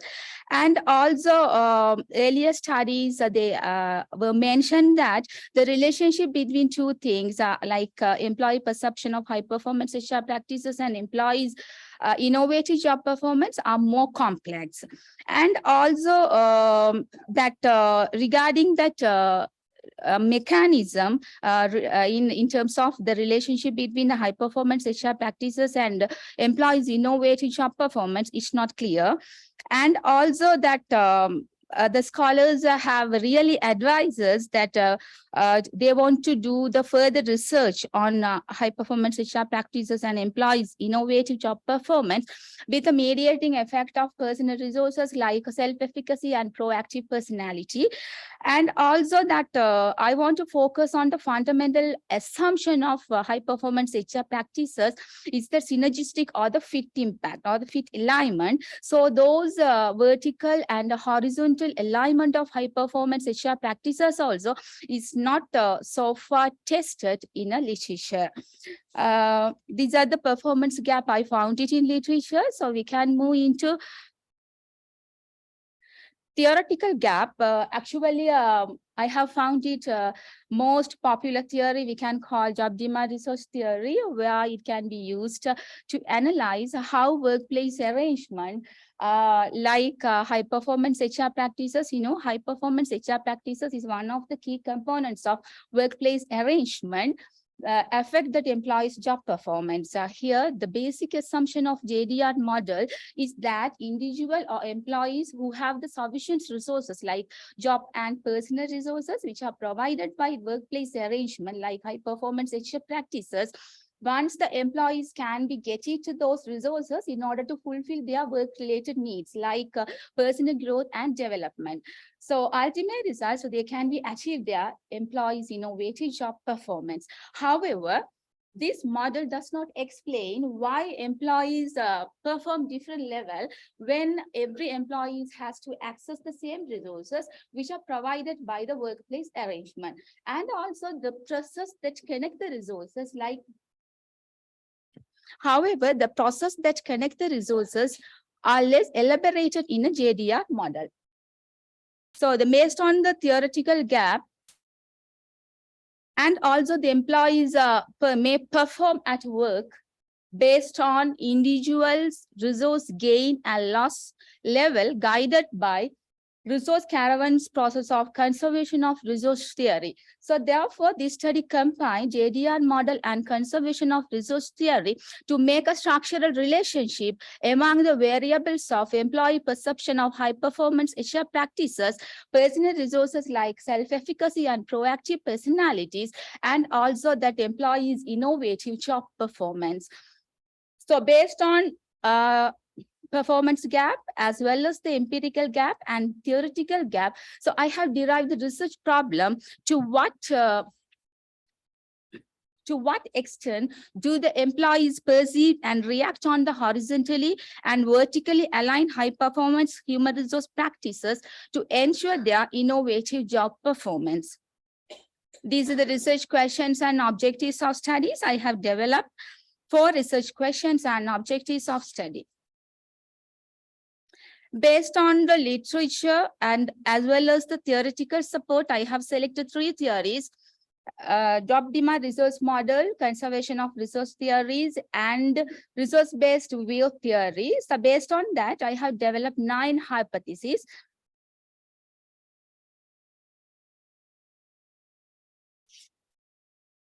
So based on the hypothesis, I have developed the conceptual model. So where the human resource high performance human resource practices consist of recruitment and selection, training and development, performance appraisals and compensation, and business strategy. Those are the independent variable, personal resources as the mediating one, like self-efficacy and proactive personalities, and employees' innovative job performance is a dependent variable. So this is the conceptual model, and we can move into the theoretical contribution. This study will always think about effort to expand the boundary condition of JDR model to incorporate resource demand perspectives based on the JDR model, as well as the resource gain and loss perspectives based on the COR theory, to make a connection among the resources like job resources as well as the personal resources throughout the high performance HR practices to determine the employee's innovative job performance. And also this study contributes really the needy for expanding research on the employee perception of high performance HR practices and their innovative job performance. And also that there is a less attention that the employee's innovative job performance is always shaped by the connection of high performance HR practices and personal resources like self-efficacy and proactive personality and with the business strategies. So therefore, this study would give the great platform or the connection between employee perception of high performance HR practices, personal resources like self-efficacy and proactive personality, and the business strategies to always enhance employees' innovative job performance. And also that always this study will make a platform to connect the vertical and horizontal fit perspectives on the employee perception associated always with the business strategies in the workplace. So those are the theoretical contributions in my study. Then lastly, we can focus the managerial implication. So this study would give some sort of information to the organization as well as the managers and policymakers before making or implementing some sort of high performance HR practices. They can always thinking about that how employees perceive and react towards the high performance HR practices. After that, only they can identify good high performance HR practices to enhance that employee's performance. Finally, the reflection on the future research. So normally these research focus only employee perception of high performance HR practices.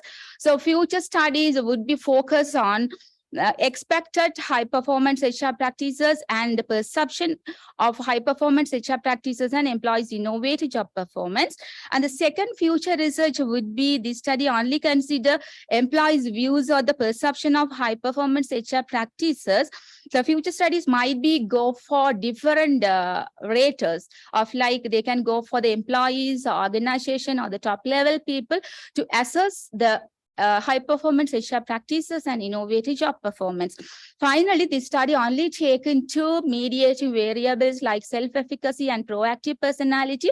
The future research would be good to consider other mediating variables like psychological capital, psychological empowerment, psychological work climate that would be effect on employees' innovative job performance. Thank you. Okay, this is an interesting area in HR and must be bordering on organizational behavior as well, I think. Anyway, let me give it to the panel. Okay, right. We have seen you have done a lot of works. So that's the first credit I had to say. Are you in a data collection stage or what is the stage of your research now? Just only I'm engaging, I have finished the concept paper. Okay. So I'm working with my supervisor. So I have finished with my concept paper. That's all. Okay. All right. I'm waiting for the proposal defense. Super. Okay. Then we are comfortable. And I believe Professor Nilaksi can give a very good comment about her model and she is very expert in this area for sure. However, what I have seen in this research, even the morning keynote speech very nicely explain this matter. You are going to do a research, not the research. So with that phenomenon, you have to understand in a research, it's not we do a big level of a research. We need to find a very micro level, the real dot of a research problem where the newness is obvious. Now, probably I might understood this way. You are going to talk about this vertical and horizontal fitness as one of the very less areas being examined in Sri Lankan perspective. Am I right? Yeah. Okay. And do you have any scope of this study? Some industry or some sector or the level of employment? I thought to take service-oriented organizations because in Sri Lankan context, some researchers contacted high-performance work systems and organizational performance. Okay. For their future research, they have mentioned that might be go for service-oriented companies in Sri Lankan context. Fantastic. So in Sri Lanka, like 58.67 is contributing through the service sector organization. And that of scope, you need to focus in your research first. When I see the title, it looks like very big. I couldn't find whether we are going to do for the manufacturing sector or some industry or some micro sector. better you can talk with your supervisor and do some adjustment to the topic, please. So that's the main issue I had it.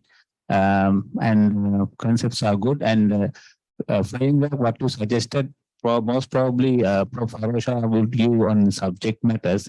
And I love to personally listen to what Professor Nilaksi would say on the model. Yes. I will not most probably comment on the model, but for me, listening to this, I also saw that you have done a lot of work, you have read, but of course, to establish your research gaps, you'll need to bring in more recent literature. A lot of the literature that you have brought in to establish the gap was quite old. So bring in recent literature. But for me, there were so many things that you were interested in again. So I was not very clear when you presented what you really want to find out. So you were talking about now the topic talks about vertical and horizontal fitness. Then you were talking about employees' perception of high performance work practices, HR practices.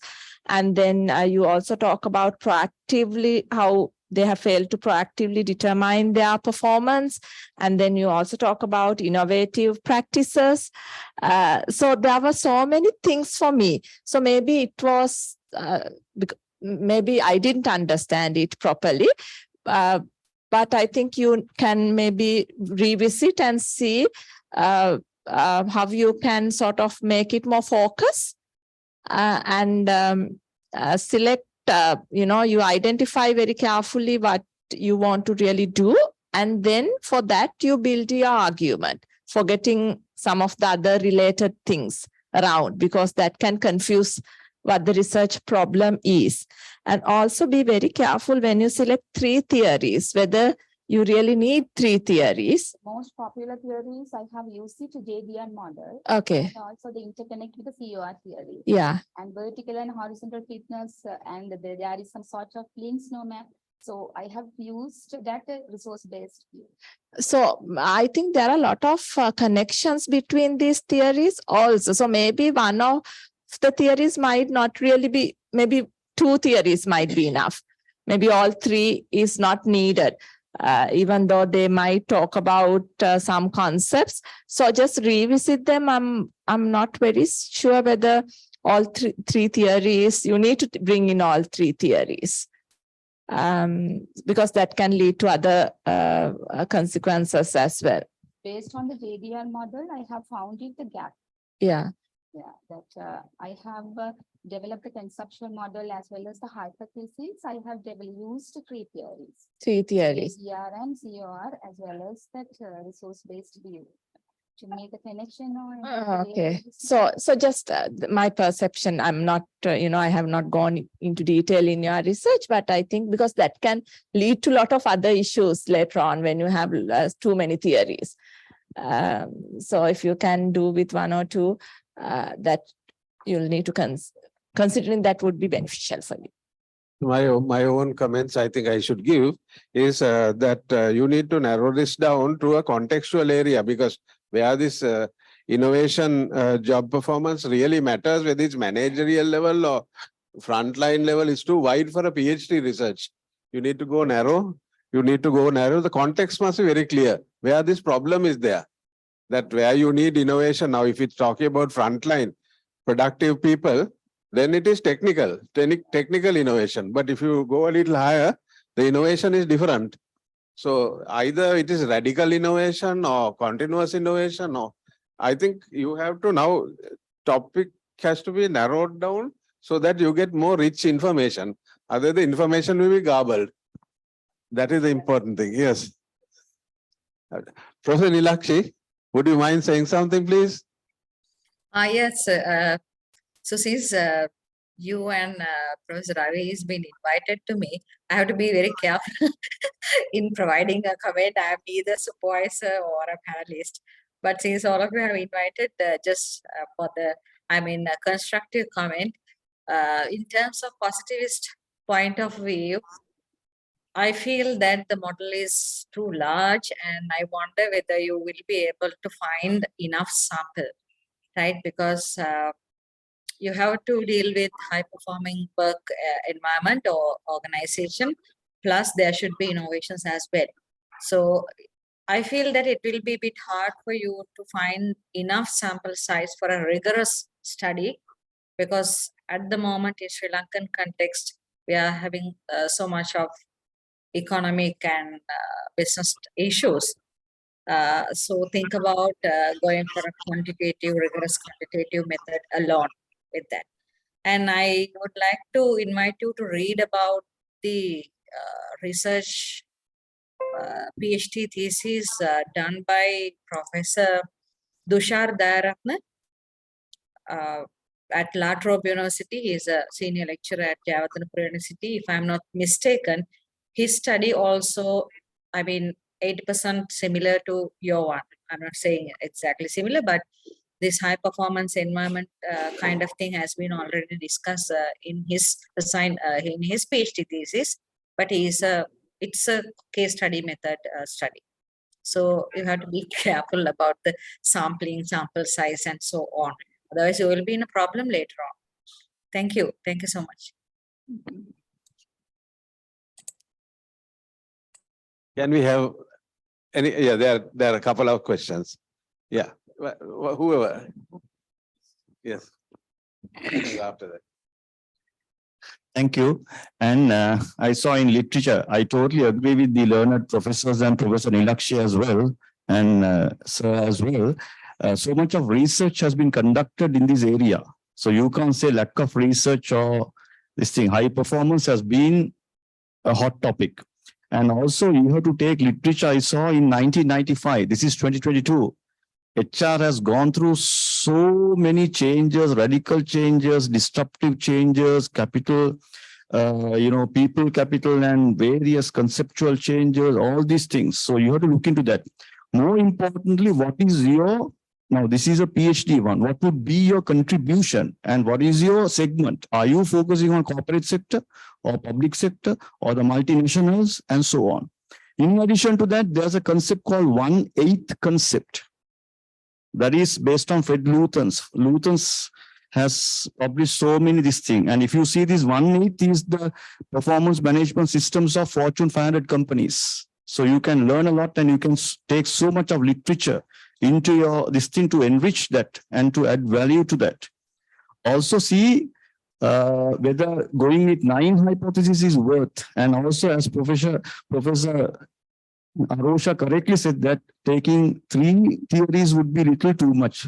Maximum 2 would be ideal. Thank you.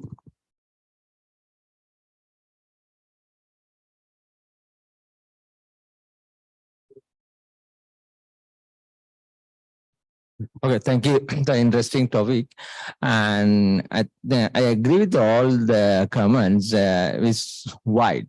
That you had as a PhD as we go in a specific problem. But I'm feeling that your problem you're searching from the literature to the practical issues, no? So that's a way. Another way how to come in with the issues. You get a support from the literature. To find issues in micro level, have to support from a literature. And thing is because evidence, yeah, because you see, for what is the main issues is not clear. What is the main issues? No, one thing, and I think then how to are going to measure these innovative work performance in a independent dependent variable. You have the 2 things, innovative and job performance. So the innovative job performance, so is a job performance is different from the innovative job performance. So then the sample is very, what you have to select the innovative workers, get an innovative job performance, cannot to be everybody. So that's has very focused.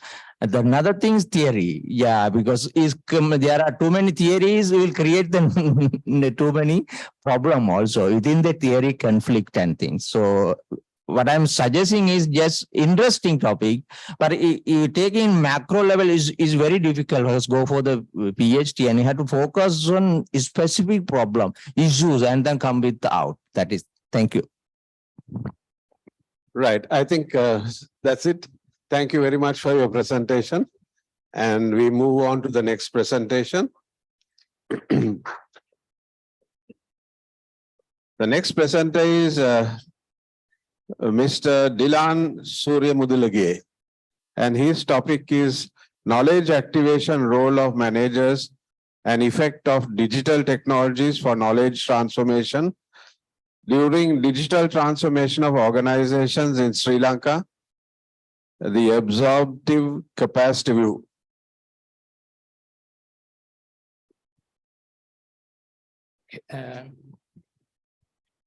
Good afternoon. So I'll do my presentation. Thank you, sir, for your. Thank you. Thank you, sir, for your kind introduction. So my topic is actually knowledge activation role of managers and how managers can actually use digital technologies during the digital transformation in the context of Sri Lankan organizations. So as you all know, digital transformation is actually all around us. Digital transformation is all around us, and all the organizations are currently venturing into digital transformation. So it is not digital transformation is now not a luxury. It is now actually coming to a reality where organizations are compelled to venture into digital transformation, otherwise they will not survive. So that is captured in the literature.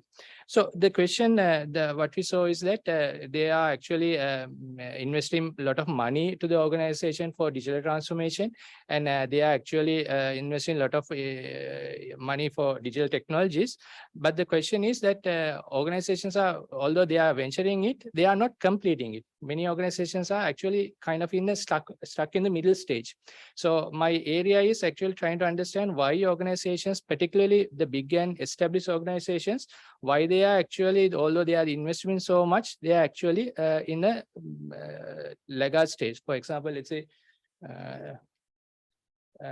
in the literature also we can find that in Sri Lanka also we can find that many are digital laggards and digital followers in the Sri Lankan context as well. So in that case, my performance gap or my research area is that although some organizations are investing more on digital transformation, they are not actually completing it, or they are actually just stuck in the middle stage. So I'm trying to understand what are the organizational factors that inhibit this digital transformation being completed. So it is also captured in the literature as well. For example, in Sebastian and Trees also, they have identified that many big or established organizations are actually stuck in the middle stage, and they are not actually completing it. So when I actually took that into the literature, I found out that digital transformation is actually transformation based on the technology. So the technology is actually coming as an external knowledge. So the organization has to identify that knowledge, how the technology can be used for the betterment of the organization. So in that case, I identified that there's a theory called absorptive capacity, which the unit of measure is actually the organization, where it tries to identify how the new knowledge can be captured and transformed into a better business venture.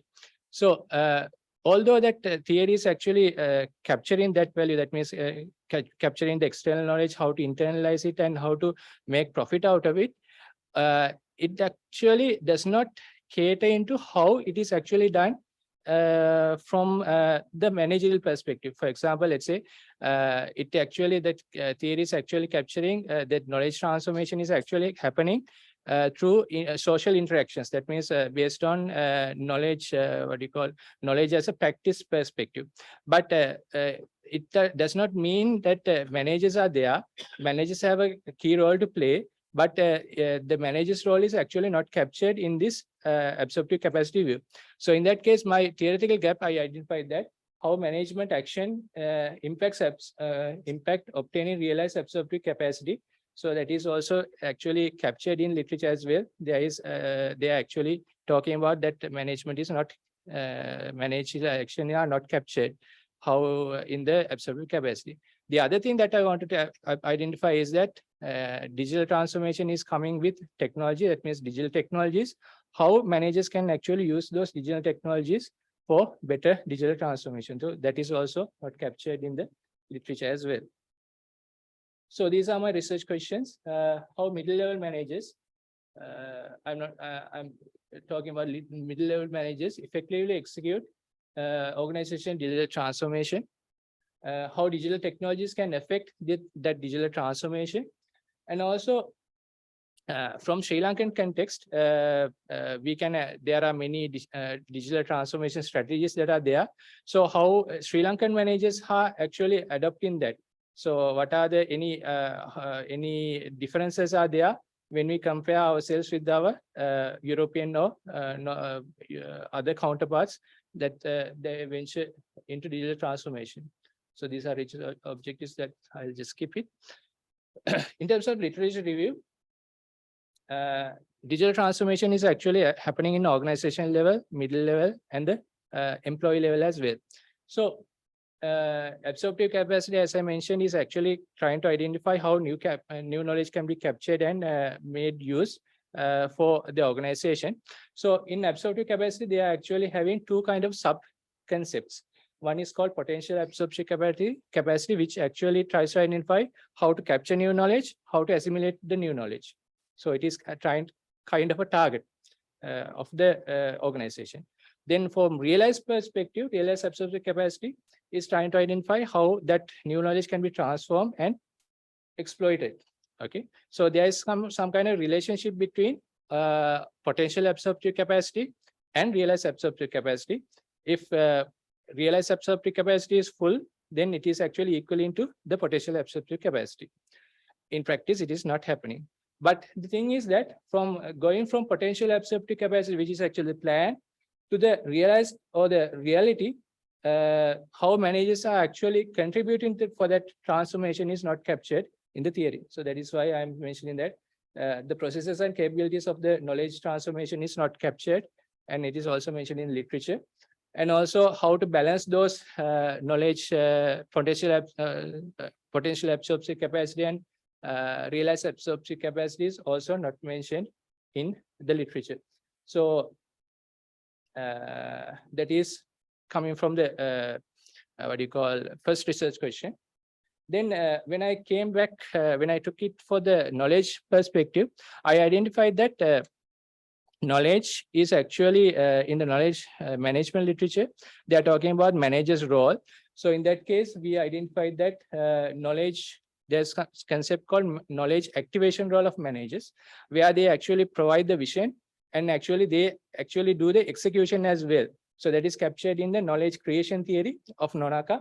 So it is actually trying to giving some kind of input on how the managers can actually use that knowledge activation role for the matching of realized and potential absorptive capacity. And also, when we talk about digital technologies, how we can use it, digital technologies, as you all know, is actually is part and parcel of our day-to-day lives.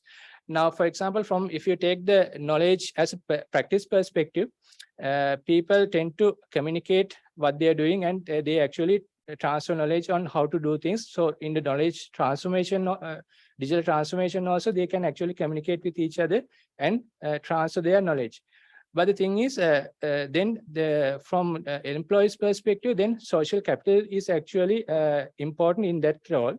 But the social capital is only talking about the strong ties between the employees. So if the social capital is high, then the relationship or the ties between the employees are also high. But the thing is, in knowledge literature, it identifies that it is actually weak ties between the employees that provide the higher, higher knowledge transformation. So in that case, I am trying to identify how knowledge, digital transformation, digital technologies can bridge that higher weak ties, so that actually it enables the digital transformation in much better way. So these are the theories that I actually looked up on, mainly knowledge creation theory by Nonaka. So it is actually identifying how knowledge can be created, and also what is the knowledge activation role of managers in that context. And also actor network theory, I'm trying to identify how digital technologies are actually working with humans. So human and material interconnection can be answered based on actor-nectar theory as well. So this is my conceptual model. As I said, absorptive capacity has two components: potential absorptive capacity and realized absorptive capacity. So theory only mentions about social integration mechanisms in terms of practice perspective of knowledge, but I am trying to identify how managers' knowledge activation role can actually be used for realization of in terms of digital transformation. So I try to identify use of technologies and positional identity of managers as dimensions of that concept. So these are the propositions. Proposition one is managers' knowledge activation role has a positive impact on reducing the gap between potential absorptive capacity and realized absorptive capacity. Second one, use of technologies positively impact managers' knowledge activation role because it actually bridges the weak ties between the employees through the digital technologies. Third one is positional identity of managers impacts on managers' knowledge activation role, where the positional identity of Sri Lankan managers may have an impact on how they actually do the knowledge activation role. So I'll just briefly explain this one. Theoretical implications, as I mentioned, the manager's role will be captured in this one, and also digital technologies will be used. Thank you. Thank you. We're a little bit running out of time, so we got the main gist of the thing. That's where we stopped. Okay. Yeah, I think let me get some comments on the panel. And also for timing purposes, we'll have only the panel comments at the moment. Yeah. Yes. Okay, right. The topic wise and the concept, even the model, and as I absorb, your research questions are timely important. I believe you are going to do this research based on a selected, well preservedly selected sample of the organizations that has done sort of a digital transformation. Yes. Am I right? Yes. Okay, good. And your main issue with management perspective or the knowledge acquisition perspective of employees, which area is the main problem? Managers also. Manager's point. So that I understood with the P1 and P2. Yeah. That's good. With that perspective, I believe you need to little fine tune and precisely communicate where the main research problem is led on. Mm-hmm. Is it within knowledge transformation, or firstly the knowledge acquisition or activation role played by the managers first? I don't know whether you have done that in a paper. That's perfectly fine. Okay. Right? Are you a lecturer? No, I'm from industry. Okay, good. Where do you work? SLT.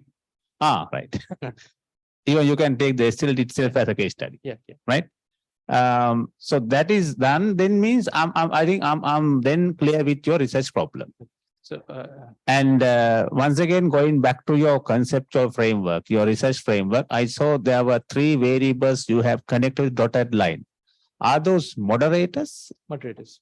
Moderators. Yeah. So you get multiple moderators in the model. No, my moderator variable is manager's knowledge activation role. Okay. I take digital use of digital technologies and their positional identities as dimensions of that concept.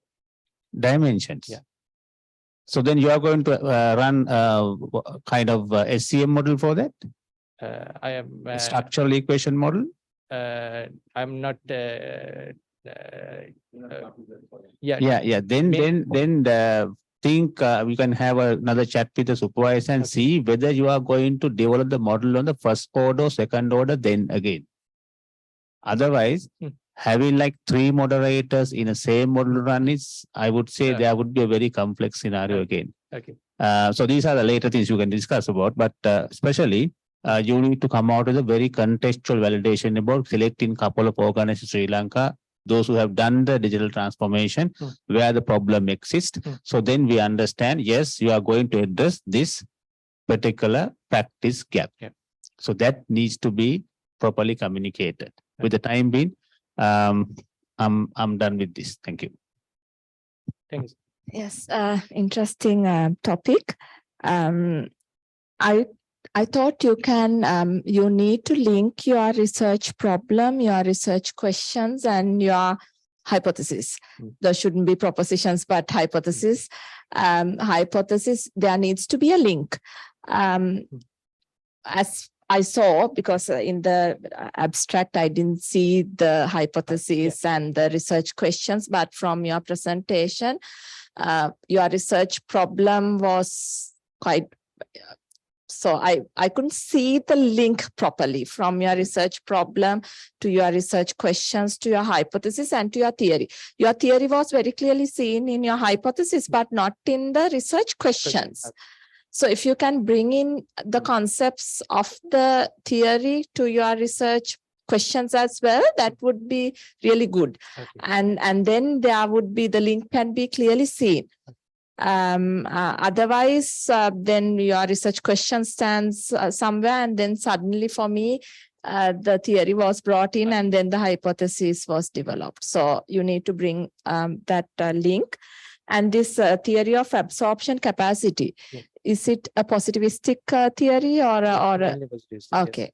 So because looking at your research questions again, some of the research questions were more of interpretive sort of type of questions. So I think you'll need to revisit the research questions again, but it will be easy for you because I think your hypothesis, from the little knowledge I have in this area, your hypothesis seems to be somewhat doable. So you can just bring that link into it and you should be okay. Yeah. And your topic is too long. Yes. Topic can be shortened. Yeah, understood. Right. I think due to the pressure of time, we will finish the session here and go on to the other two, two more to present. Thank you very much, Dilan. Thank you. Now we have the Miss Petmi De Silva, Petmi, and her topic is conceptualizing paradoxes of financial fraud collusion for a paradigm shift in forensic accounting. Okay, Petmi. If you see fraud and stay silent, you are the fraud. With that note, I would love to unveil my topic, the conceptual paradoxes of financial fraud collusion for a paradigm shift in forensic accounting. Fraud broadly can be classified into two: asset misappropriation and misleading financial information. But what I want to emphasize here is it's a deliberate action and intentional manipulation. We all have witnessed financial fraud in international context and local context, from giant corporate failures, Enron, Lehman Brothers, WorldCom to, in here, Sri Lanka, Selinco group of companies, Sakwiti Holdings, and today's most prominent bot scam, Perpetual Treasuries. Tillman and Ingard, they pinpointed that these fraud have taken the form of collusion. Not an individual, a group of people have committed this fraud. The gravity of the issue, according to the ACFC findings, when it's come to financial fraud, number is less, but the economic and social damage is comparatively very high. And according to the Deloitte report, it takes averagely 4.7 years to uncover financial fraud. And when compared to the single perpetrator, if multiple perpetrators are involved, it creates significant damage. When it's come to forensic accounting framework that integrate accounting skills, investigative skills, and law-related skills that has been evolved to understand, communicate, and detect fraud patterns, still they are adopting individual-oriented framework, according to the Free and Murphy. Can we address this collusion with individual-oriented framework? Theory, the mainstay theory in the Freud literature is Freud triangle theory, and it has been evolved to Freud diamond theory, Freud pentagon, Freud hexagon, and so many. But still, they are considering individual behavior, individual behavioral pattern. Here in Lokanan, he established that Freud is a multifaceted phenomenon. Therefore, this type of particular theory won't address the issue. Accordingly, I would love to establish my puzzle practical question. There we have seen the financial fraud. It caused significant economic and social damage. And still, the fraudulent frameworks and regulations are not sufficient to address this issue. That's why we recently see this Tilini Priyamali's financial scam also. Therefore, we need more pragmatic approach to address this issue. Therefore, I am looking to a psycho-behavioral paradoxical model which focus on psychological and behavioral differences. When it's come to today's multiple world, these interactions, dynamics, and multiple realities, we have to consider all of them to understand the psychological and behavioral differences to comprehend why the collusion are recurring. Accordingly, I have developed my research questions. How do these psychological and behavioral paradoxes influence committing financial fraud from the lenses of practitioners, and how I can develop a contemporary forensic accounting model to capture these psychological and behavioral paradoxes? The literature, when it's come to literature, it says collusion is an agreement between parties who have developed this deceitful agreement to deceive the others. And according to the accounting standard also, fraud can be committed by more than one person. And here the recent studies have identified professional connections, their narcissistic behavior, ethics and integrity, and their accessibility to inside information are ingrained in this accounting fraud. Empirical studies also, they have reviewed about the collusion, Beasley, Richardson, Tillman, and others, and then they all have studied, they all have commented collusion where the people have involved audit committees, accounting committees, corporate governance, they have involved, but empirical studies are silent about comprehending this psycho-behavioral paradoxes. Therefore, we require new perspective that address this issue.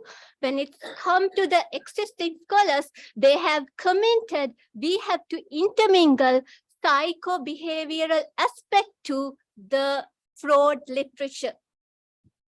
Therefore, I am developing my model with the paradox theory, the paradoxical perspective, psycho-behavioral patterns. It says the paradox is embodying in everyday process where we connect with the others, where we disconnect with the others, where we consider the long term, where we consider the short term orientation, and where we act as an individual, and where we act in a group.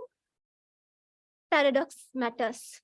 Therefore, I am considering these paradoxes, the network paradox, how we create homogeneous and heterogeneous groups, and group influence perspective, the role I'm considering about their individual role and multiple role, but their role in the fraudulent plot, and learning how they learn from each other.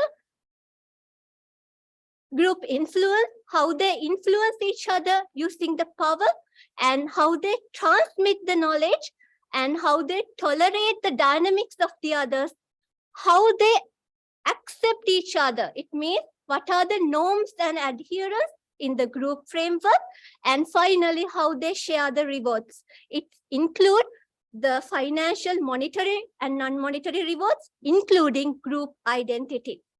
Accordingly, this is the model. I think it's not clearly visible. This is the model that I have. From the individual perspective, you have a role. You have multiple roles, and you have your own identity, and you have your tendencies, narcissistic behavior, your lifestyle. Then it contradicts with your group activities. When you become a part of the network, you are subject to group influence, and you are learning from the group members, and you are passing the knowledge between the members. And in the group also, you have a role to play. You have to tolerate the dynamics of the others, and you have to develop the group identity. If we can understand these paradoxes, then we can comprehend the role of forensic accountant. I am going with neo-empiricism. I want to delve deeper into neo-empiricism. It considers about understanding the social reality. It's a theory-free model. It considers the grounded empirical observation, and from that, it's going to develop its own model. Therefore, I'm following qualitative hermeneutic phenomenological study with multiple case design. Qualitative hermeneutic study will consider the their observation, live experience of the practitioners, as does 2021. And I am considering multiple cases, as you can see here. The multiple cases that has been revealed to general public through SLAS-MB, Financial Intelligence Unit at Central Bank, CSC watch list, and from stock exchange. These are the cases. First, I'm going to identify these cases. Then from the practitioner's viewpoint, what are the paradoxical tensions I want to clear, I want to clarify, and then I want to understand the role of the practitioners to comprehend these paradoxes. And I'm using in 5 stages model to analyze my data set. And when it's come to theoretical and managerial implication to understanding psychological and behavioral dynamics, as I said, fraud is an intentional manipulation and fraud is the deliberate action. This study will help to understand these psychological and behavioral patterns. Therefore, practitioners can develop a solid framework to come up with a model that addresses these issues. And it will develop the fraud theory into multitudinal perspective from an individual perspective to understand psychological and behavioral patterns of the fraudsters. Thank you. Nice timing. Yeah, forensic. Okay, right. I was wasting more time. Please, the panel, some comments. A heavy topic, but I think you can manage it. Yeah, interesting and a timely topic. Well, I'm not from this area, so I cannot comment on forensic accounting or on fraud per se, but I can overall give you some comments. My main issue lies in your methodology. I also had the opportunity to read your article full paper that you've submitted. So there were, I thought the use of words sometimes in the hypothesis propositions, you can, or research questions, you can improve. But the main issue, as I said, was in the methodology. You said you are using hermeneutic phenomenology, but you are looking at this from the management perspective, their perceptions and all that, practitioners. You are not looking at the experiences. So generally, phenomenology, we look at everyday experiences and we identify commonalities in those experiences, which I don't think you are doing in this study. And you also mentioned something about developing a framework. Your ultimate intention is to develop a framework? To identify the contemporary role. Okay. Okay, so you can maybe broadly go on on a qualitative approach or even grounded theory. So is the one who introduced me to grounded theory or something like that would work, or case studies, since you are selecting a few cases. but hermeneutic phenomenology is definitely not the methodology you should pursue. And then you are also looking at psychological and behavioral dynamic patterns. But you also sometimes mentioned about personalities, narcissist and all of that. It's a one type of paradox. Okay. Personality tendencies. It's interact with the group behavior when you. Okay. When you. So it's captured in the behavior itself. Okay. So I wanted to suggest you to bring in the personalities also, but if it's captured somewhere, that should be okay. There were a lot of grammatical mistakes in your paper, so be concerned about that in the future. Okay, quick one. Very academically, if you looked at your paper and technically well managed throughout, very happy to see that as academic writing part of it. And I'm not either of the finance or accounting field. However, last slide, I captured that answer for my question. We'll look at these multiple cases. Do you look at in institutional basis or individual basis? The cases per se, I would say. Yes, sir. I want to consider how individual paradoxes interfere with the group. Okay. It means I want to look into both perspectives. As example, individual personality with the group. Okay, fine. Fine. And other, yeah. But you are taking, you are interviewing the managers. I'm interviewing the practitioners. Practitioners. Identified these fraud cases. Who have? Identified these fraud cases. Okay, so they are involved in this fraud. Yeah, identifying case. like. So you have to be very careful in the lawyers. selection of the participants. No, That exactly the what you call case validation you need to carefully do and see the time frames and how the macro factors would impact different cases. There has to be case validation, otherwise, you know, the insights would be different more than the way you are going to do the research. And one suggestion, you have a supervisor, right? Who's supervisor? Current University. Right. Okay. And she's from my faculty anyway. Better you get some more insight with her permission. Dr. Mudit Sujiva is very famous for this forensic accounting case analysis. You can get some more ideas from that as well. Okay, good. Okay, thank you very much. I think good presentation. Okay, we are on the last presentation. Ms. Janadari Vijay Singh. And the topic is cognitive capitalism and the quality of non-state higher education in Sri Lanka, changing the face of accountability. Thank you, Doctor. Sushwana Zuboff clearly mentioned that surveillance capitalism. Am I okay? Okay. Good afternoon, everybody. Zuboff has clearly mentioned in her book Surveillance Capitalism that it's basically commodification of personal information. And I must say that cognitive capitalism is, on the other hand, is just commodification of knowledge creation. Let me present my research study on cognitive capitalism and the quality of non-state higher education in Sri Lanka, changing phase of accountability. Actually, this is a kind of emerging topic due to the economic crisis in Sri Lanka.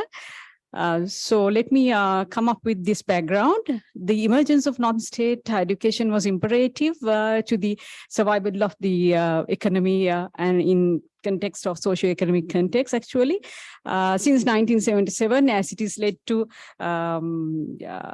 most of the time, I must say, more actually attracted so much of investment through Board of Investment and Companies Act. In 2012, anyway, the Ministry of Education was assigned the regulation of this non-state higher education, but it was kind of a limited crowd, not all.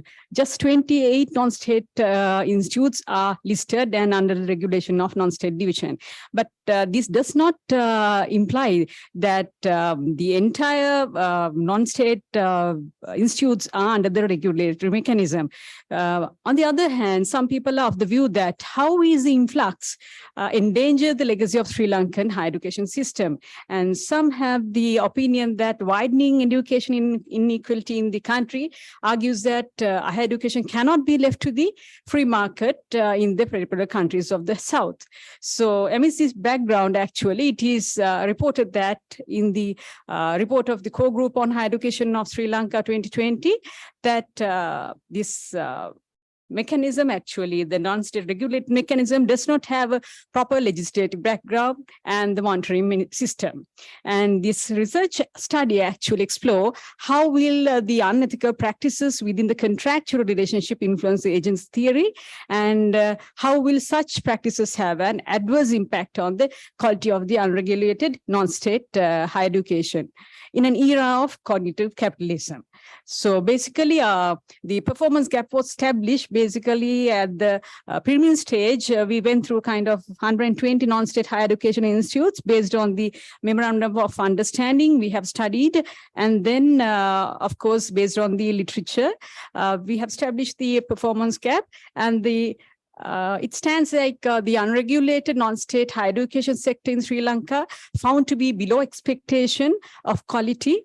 And basically, I'm focusing on unregulated non-state higher education institutes. And higher education government has been characterized by low level of institutional accountability in the absence of an independent quality assurance system in Sri Lanka. So as you all know, this is the most crucial issue right now. And theoretical gap was based on the agency relationship, actually. Agency relationship is here, of course, focusing on the contractual relationship, basically.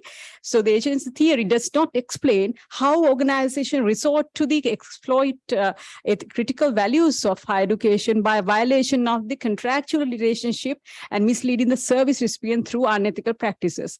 Simply, the agency issue, according to literature, states that just the agency issue only the violation of trust, very limited issue. But further here, unethical practices have not been recognized in the management history as influences to the agency theory. This is the main focus in the theoretical perspective, as agency theory stems from a kind of, in case of an economic view of risk sharing. So the empirical gap here I found here is in the field of higher education research, agency theory is still quite unknown. And so far, it has not been widely explored or applied in unregulated non-state higher education. And consequences emanated from contractual relationship through agency theory in the unregulated non-state sector of higher education has never been actually tested in Sri Lanka. I must say that despite the fundamental policy shift, there has been no substantially scholarly attempt to revisit these actually limited number of scholarly revisits. They are very limited. So I must say I'm trying to explore through this research study regarding this unethical practices. So based on this performance gap, empirical, and this theoretical gap, I must say I'm going to present this research question on how unethical practices within the contractual relationship will influence the agency theory, and how such practices will have an adverse impact on the quality of unregulated non-state higher education in an era of cognitive capitalism. This is basically different from surveillance capitalism. Surveillance capitalism is basically on, as I mentioned at the very beginning, it's commodification of personal information. But now we are in the era of cognitive capitalism, where the commodification of knowledge creation is there. So my research objectives here is to provide a better theorization to the agency theory of the contractual relationship affecting the status quo of the quality of unregulated non-state sector of higher education, and to emphasize many elements important to the formulation of the contractual interactions, and then to incorporate the findings of the study in the proposed policy formulation in the unregulated non-state sector of higher education, and to contributing to the existing body of knowledge regarding the antecedents of this massification, marketization, and commodification of higher education. Actually, literature review was conducted basically on a few areas, cognitive capitalism and knowledge creation, as well as marketization and the qualitative approach. That was the methodological approach. So when it comes to the cognitive capitalism, as I have mentioned, serviceism capitalism takes the lead in human behavior right now. And as Javardhana 2017 has clearly mentioned, using the McBurger theory as a metaphor for posh food Sri Lanka, this study shows how the influx together with the rise of fee-levying non-state universities endangers the legacy of this higher education. So the knowledge creation has been actually went through these literature review here. Lyotard has mentioned clearly at this postmodern moment, the university is found to be nearing what may be its end because of this influx of non-state higher education system in Sri Lanka. So the qualitative approach also here, I have mentioned under the literature review. So here I'm going to adopt multiple case studies method because there are many empirical evidence that we found in case of this exploratory research. And then as mentioned, using multiple case design in a wide exploration of the research question and theoretical evolution will enable the researcher to understand the differences and similarities of cases under this study. So accordingly, in my case studies also here, I have taken this multiple case study approach under the qualitative research. So under these cases, I have seen certain similarities in certain cases between the agent and principal relationship. So a theoretical framework is based on agency theory, which stems from an economic view of risk sharing. And basically, Jensen and McLean has mentioned in 1976 on the agency relationship. But this is actually limited to very brief relationship they have mentioned in the literature. Basically, it says on the agency issue only, but I further go on the research study on rather viewing the unethical practices as mentioned in the conceptual framework here, conceptual framework for the qualitative approach through the multiple case study that I'm attempting to actually attend here. And in the agency theory, basically, they say regarding issues in the agency relationship, they have mentioned the divergence of interest and informational asymmetries, goal conflicts, moral hazards, and adverse selections. These are the typical issues they are bringing out in the agency relationship. But in my study, in the research study, in the theoretical component, I'm going to further develop this into kind of an unhealthy unhealthy relationship between this principal agency relationship emanating from this agency issue as mentioned in the literature. So further, I'm going to evolve further in this theoretical perspective, the evolving unethical practices in unregulated non-state higher education according to different cases. So this will enlighten on the empirical study furthermore. So I'm right now in the analysis part and the data collection part also simultaneously going on because there are many cases as mentioned here. There are multiple case studies empirically. It's evident the issue is visible and theoretical development is pending. So I'm trying to attend to that. So thank you very much, Janadari. Let's have comments on the panel. Yes, Janadari, and this is once again a prevailing issue in education sector anyhow. Yes. Are you into PhD or DBA?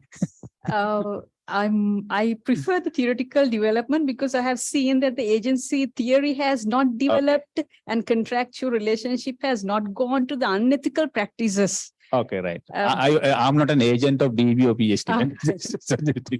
So I because I have ready-made empirical evidence. Okay, fine. My straight away brief question because we went through the paper. and paper had a lot of substances for the good research. The question is your technical quality of communication you need to improve. Right. Right. So that is where we have some concern. I think Professor Arosha had the same issue. Yeah. However, what motivated to select this topic? It means like, did you see the cases first and then you thought it to convert into a research, or how it happened? It happened in both ways, in literature as well as empirical studies, both. Because like we all know in Sri Lanka, there is no independent quality assurance accreditation mechanism. For state and non-state, there is no system. You can't say no system, there are. No, there is no independent one system. Independent one system, yes. It's other countries they have. Mm-hmm. So only Ministry of Education is having a system Yeah, that is okay, degree awarding yes, correct. matter. Only 28 institutes are registered there. Okay. So that's why mushrooming organizations are coming up, and that's why unethical practices are happening. Okay, for me to quickly connect the dots of your write-up, what the end of your research? It's a kind of a theory development to agency theory, because agency theory is, they have taken very limited approach here in the literature. Yeah, Janali, I know that. So I'm expecting for in your research, finally you would provide some knowledge outcome. Yeah. So what would be the knowledge outcome? Knowledge outcome is the theoretical development to the agency theory, which can be applied in the policy development as well. Okay. But you would connect to extend the agency theory with some inclusions with to the context of Sri Lankan higher education sector. Yeah. Okay, then with that, make sure to have a very proper communication about your research proposal and the model development as well. Thank you, sir. Thank you. Again, yes, a very interesting study. So you have your whole sort of interest in this is to add to the existing theory, agency theory, right? Yes. So in your, I thought it would have been good if your research questions, because one research question is to add to the agency theory, and the next is about non-state institutions. Non-state institution is based on the contractual relationship. Yes, so right. So you are trying to add to the agency theory through this case or this non-state education. Yes. So give in your research questions, maybe it would be good if you sort of give priority to non-state, these unethical practices, all of that with a flavor of the agency theory. But I felt, I don't know whether I'm right or wrong, but I felt your first research question, when you straight away say to add to agency theory, how unethical practices within the constructual relationship influence agency theory. Rather than that, you build up to that. For example, you don't talk about, you don't identify what are the unethical practices. So maybe your first research question can be, what are the unethical practices of the non-state? Right. And then the second question can be related to what you are saying, how unethical practices within this relationship has come about or something, but not bringing in the agency theory straight away. But bring in the concepts of agency theory, and you can highlight, you have highlighted how you will be addressing a theoretical gap, then later on implications for theory, you can highlight how you will be adding to the agency theory. But in the research questions, bring in the flavor of agency theory, bring in the concepts of agency theory, but not, not so direct. All right, okay. Okay, but certainly I felt that you need to first identify what are the unethical practices and then move on, and also be careful and make sure that your research questions and your objectives are aligned. They can't be two separate things. They have to be in line. I have a small clarification now. Now, in the multiple cases that I have tested, I'm going all to these come to that. unethical practices are there. Yeah, specifically. So I'm coming to that. I thought don't select too many cases. Okay. You are going to get in trouble. You are not going to end your study. That's fine. Even five. If it's multiple cases, you need to have a reason for selecting of all five. You do have, but it will be too much. Okay. If you can select one or two or contrasting cases, or one even is enough. If you can get a good, you'll be able to go into depth and then identify what are the unethical practices. Five, practically, I'm saying with a PhD study, you'll have a lot on your plate. Yeah. So select one or two maximum, or two different cases with a rationale. Is it enough, madam, when it comes to literary replication to It is enough. Colli. Even one case study Enough. Because otherwise you can't go into depth when you have 5 or 6. And if you try to go into depth in 5 cases, you'll be doing the research for another 3-4 years. Yes. Okay. Yeah. Yes. Right. Thank you. Thank you very much, Dhanadri. So we have concluded 6 presentations, and I would like if Professor Nilakshi, would you like to say in conclusion some remarks, please? Thank you, sir. And I think in conclusion after listening all presentations and comments, what we can say is PhD journey is not something that we can see a particular end. It is always need reshaping, development, improvement. So I think all these comments can be taken as constructive comments to the students, and keep on develop your work. That is how the PhD journey is. And I wish you all the best. And thank you, sir. Thank you very much. Thank you very much, Professor Nilakshi. Now, in conclusion, may I call upon our director, Dr. Kalum, to distribute some certificates. You want me to?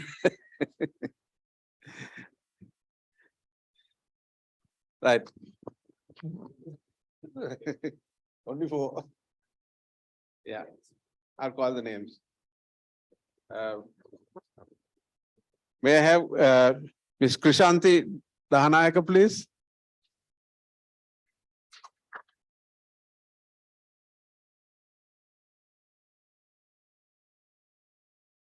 And Ms. Taslim Salih.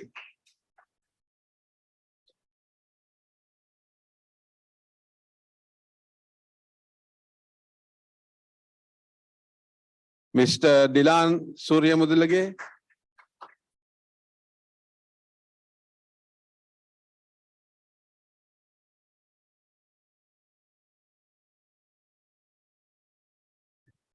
Ms. Petme De Silva.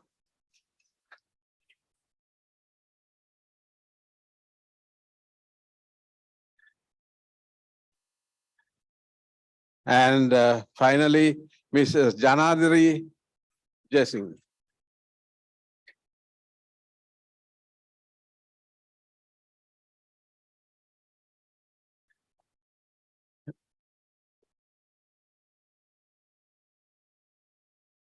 We have also 2 presentations to our panelists, Professor Arosha Adhikaram.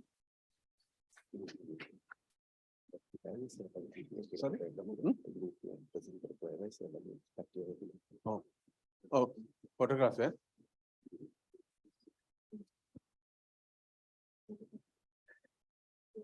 And Professor Ravi Disanayaka. You want to take a photograph? And also, please, can we have the presenters over here to take a group photograph with the director, please? And also the panelists.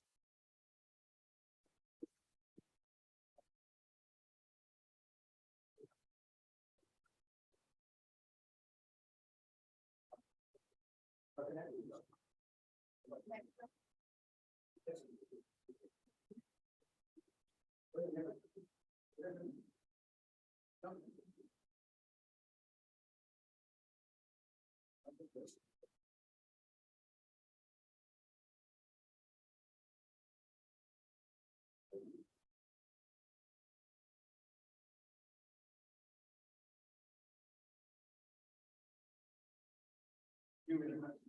Thank you.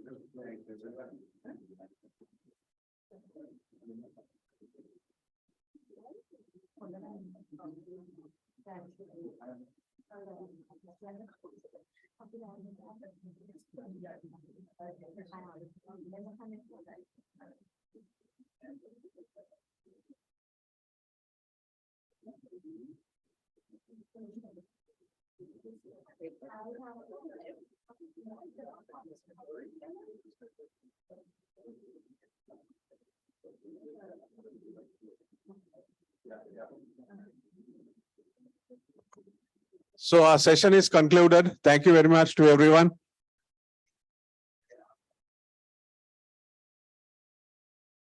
Yes, please down the cafeteria.